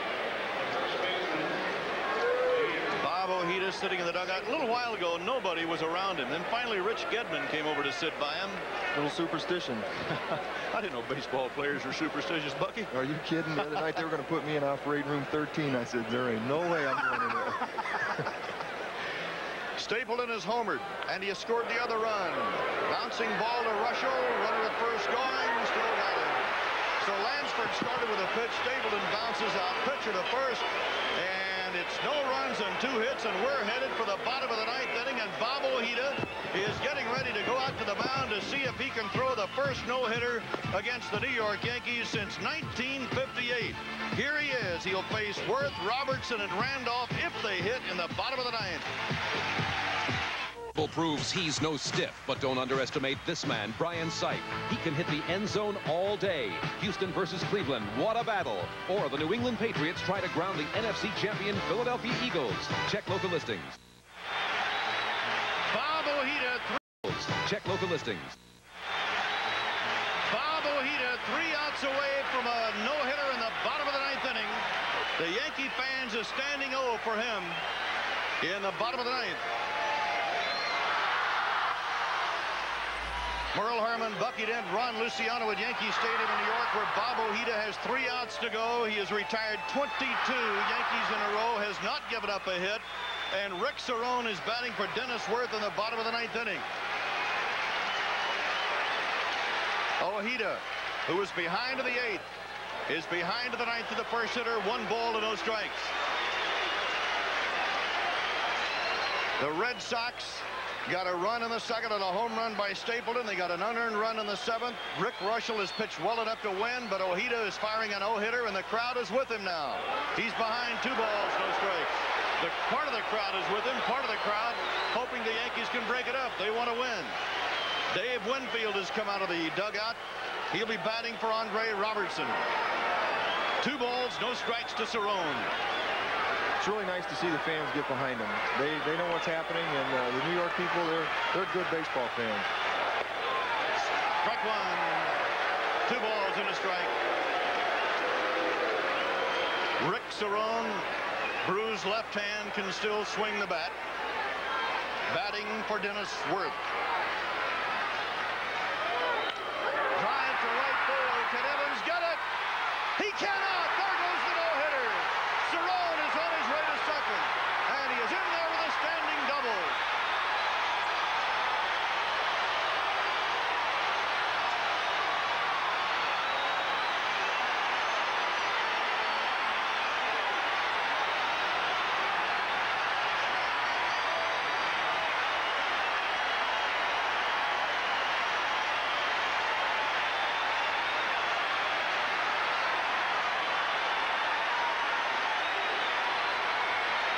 The thoughts going through the mind of Bob Ojeda as he watched Evans try to get this ball.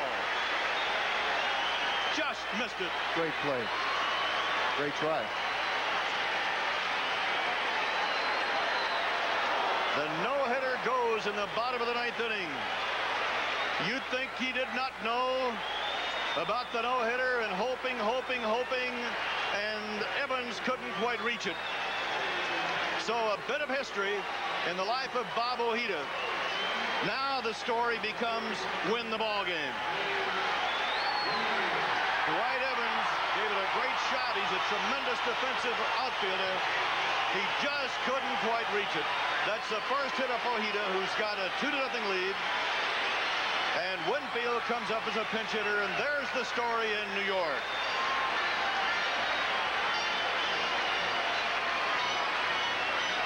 So 2 runs, 7 hits, no errors for the Red Sox. No runs, 1 hit, 1 error for the Yankees. And Bob Ojeda now has to concentrate, Bucky, on winning the ball game. I just saw Ralph Houk come out of the dugout. Looked like he was going out to take him out, but I think that you can't make 2 trips to the same batter. So Dave Winfield with 57 runs batted in, one of the leaders in the American League, has a sore shoulder. That's why he did not start today. 2-0 Boston. Ball 1.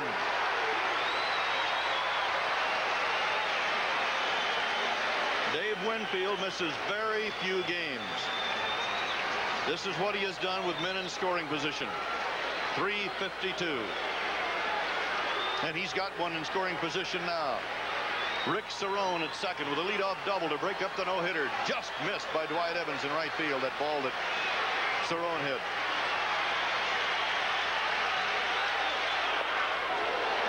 And he got it in there for a strike. It's 1-1. He's battling. You wonder how a guy can get back up when he was so aware of the no-hitter. You saw his reaction when the ball went by Evans' glove in right field. This is where it becomes tough for Ralph Houk too. Do you leave him in, or do you go and get him? 1 ball and a strike.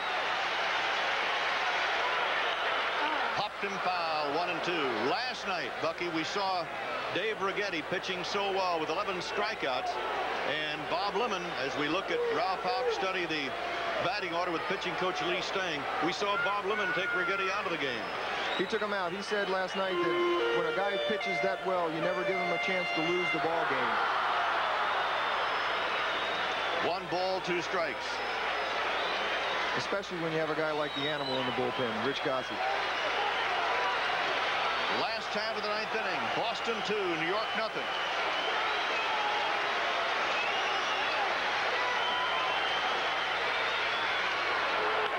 Fouled it out of play as Winfield was trying to go to right right field. I saw Nolan Ryan. Same thing happened to him. He was pitching a no-hitter for about 8 2/3 against the White Sox when I was a rookie over there, and he gave up a base hit, and then he wound up losing the ball game 2-1. Well, I'm sure that Ralph Houk has got a tough decision here. He wants to go with him to build the confidence or keep the confidence, and yet he wants to win the ball game too. I think if he loses Winfield, he'll take him out. 1 ball, 2 strikes. Breaking ball right to left field. That'll bring in a run. Cerrone is on his way home. Winfield, tying run, heading for second. He's in there.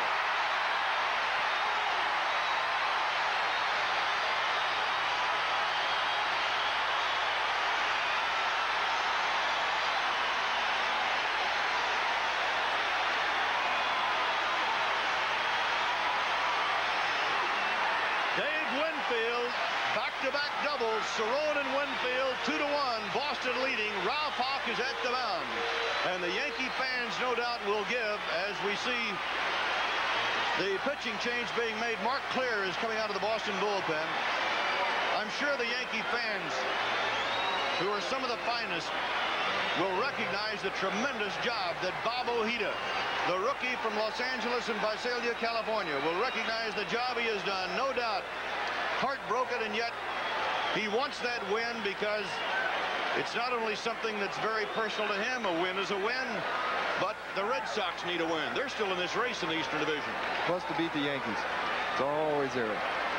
Ojeda, 8 innings plus, 112 pitches, 74 strikes. Here's the ovation for Ojeda.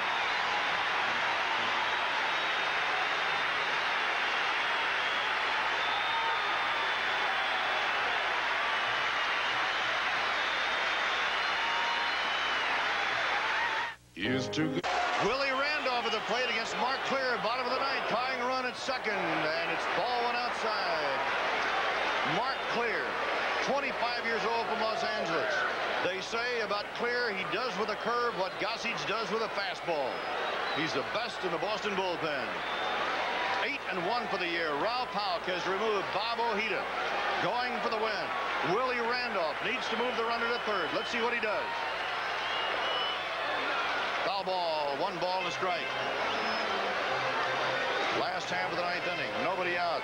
Rick Cerrone, who pinch hit for Worth, broke up the no-hitter, double to right field. Dave Winfield batting for Robertson, double to left field to get the run in. He's at second base with Willie Randolph at the plate. Boston leading by a score of 2-1. Tough spot for Willie right here. He's got to move that runner over. He's got to give Mumphrey a chance to drive the tying run in. This isn't a very easy guy to do it against, too, because he got that real good curveball and he throws hard. 1 ball, 1 strike.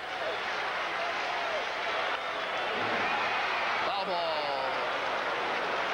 Now, does he try to go to right field, inside out, or whatever he has to do? He's got to try to hit the ball on the ground to the right side now. He's got to give himself up. If you were Clear, how would you pitch him in this situation? If you were the batter, what would you be looking for? If I was a pitcher, I'd try to jam him. I wouldn't want him to hit the ball to the right side of the diamond. Can he go inside out? How well does he do it? Willie's a very good inside-out hitter. He can hit the ball over there. But against Clear, it's a little tough because he has a good breaking ball and he has that hard riding fastball. 1 ball, 2 strikes, nobody out. Winfield tying run at second. Bottom of the 9th, 2-1 Boston.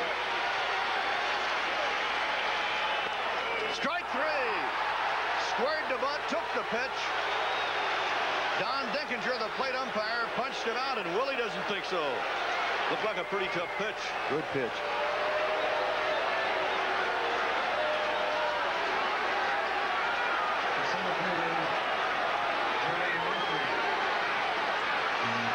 That's how close it was. It looked like it might not have been in the strike zone, Buck. Looked like he gave him that one.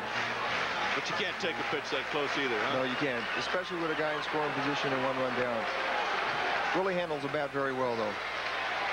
1 out. And the batter, Jerry Mumphrey, the switch hitter, who goes around to hit from the other side. As a right-handed batter, 0 for 3, 2 strikeouts against Ojeda.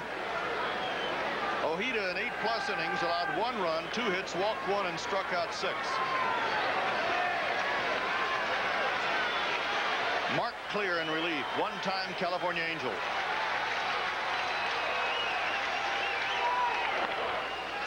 Fastball outside. 1 ball, a strike. The Yankees have won, well, you see, 29 out of 35 going into the Red Sox, rather, 29 out of 35 going into the 7th inning.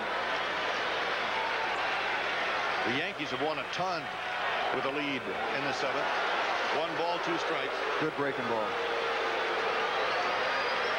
Bob Lemon, it would appear, is going to pinch hit for Piniella. 1 ball and 2 strikes. Got him with a heater. So Claire has fanned the first 2 batters, and now Oscar Gamble will be coming out of the Yankee dugout as Mumphrey goes back in.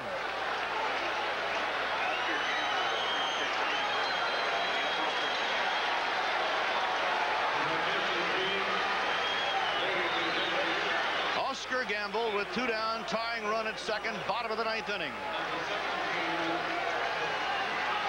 The Red Sox scored in the 2nd on a home run by Stapleton. They scored an unearned run in the 7th, made it 2-0. They went into the bottom of the 9th inning with Bob Ojeda throwing a no-hitter at the Yankees.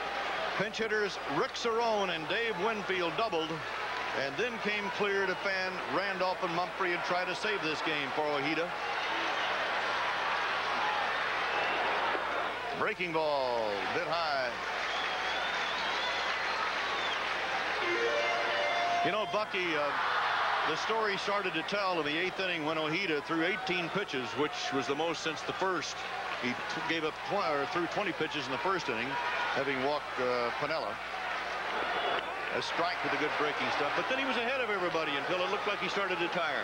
In the late innings, he looked like he started to tire, started to miss a little bit with his fastball, and it's one of those things. It's very tough. He pitched a great game, and now we just he's sitting in that dugout hoping that Clear can save it for him. 1 ball, 1 strike. Fouled out of play.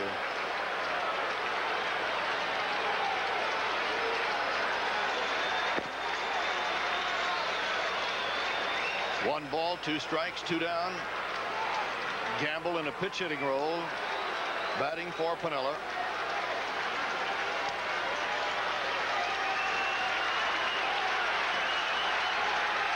This could be it.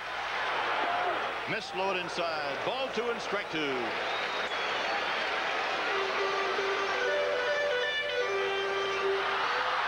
Last half of the 9th inning. Boston 2, New York 1. Dave Winfield, potential tying run at second.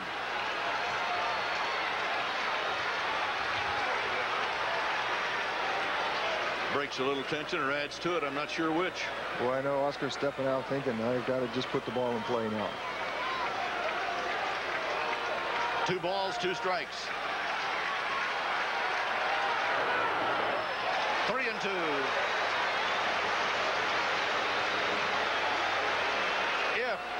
If Gamble gets aboard, guess who's coming up next?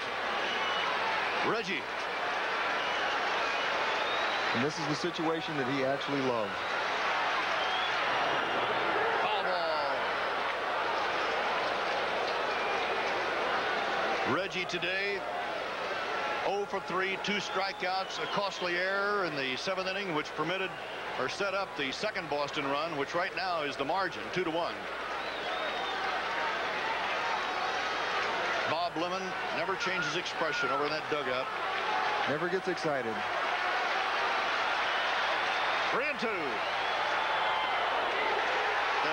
tying run at second, the winning run at first, and Mark Claire will have to face Jackson.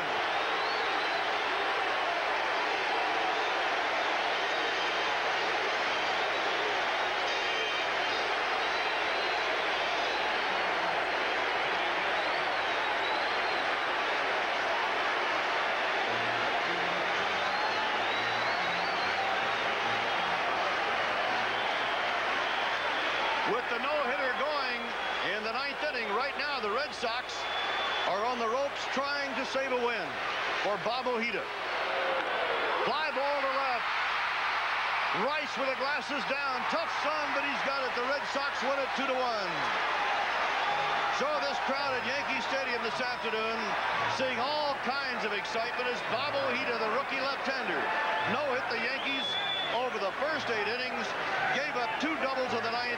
Then Mark Clear came out of the bullpen to save it for him, and Boston evens this series. The Red Sox win this one by a score of 2-1, and we'll be back from Yankee Stadium in New York, where the action has been today, right after this message. Show in the air today for humor, for controversy, for an inside look. Join host Brian Gumbel for all the latest scores, highlights, and more. We've got it all. Don't miss the most incredible upsets, action off the field, the wildest fans, some down-home music, players turned actors, and the battle of the big boys. NFL 81. It's as hard-hitting as the sport it covers. There's the line score, 2 runs, 7 hits, no errors. Boston Yankees 1-2-1, and Ron Luciano is down in the dugout. Ronnie? Merle, one of the greatest things ever. Ojeda came off, and tears coming out of his eyes as he came off the ball field. He walked into the dugout, took his glove, threw it against it, and said, "I tried." Down the stairs and in, and he's got ice on his arm right now, and he's in the dressing room. "I tried." Can you believe it? Back up to you, Merle.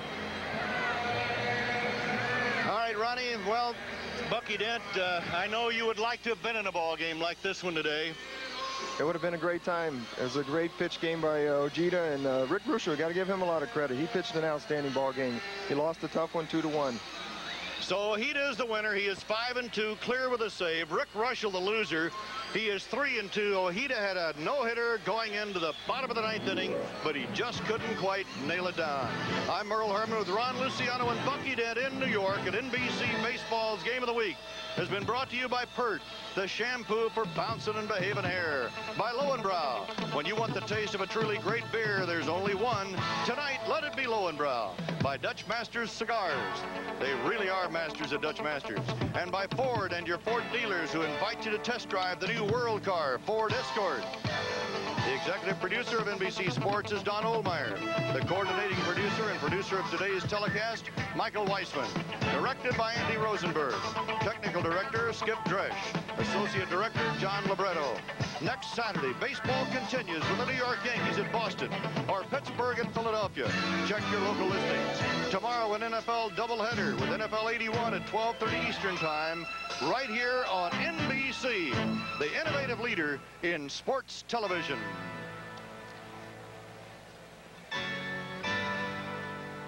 A promotional fee has been paid to NBC by United Airlines. United serves more of this land than any other airline. Newton-John.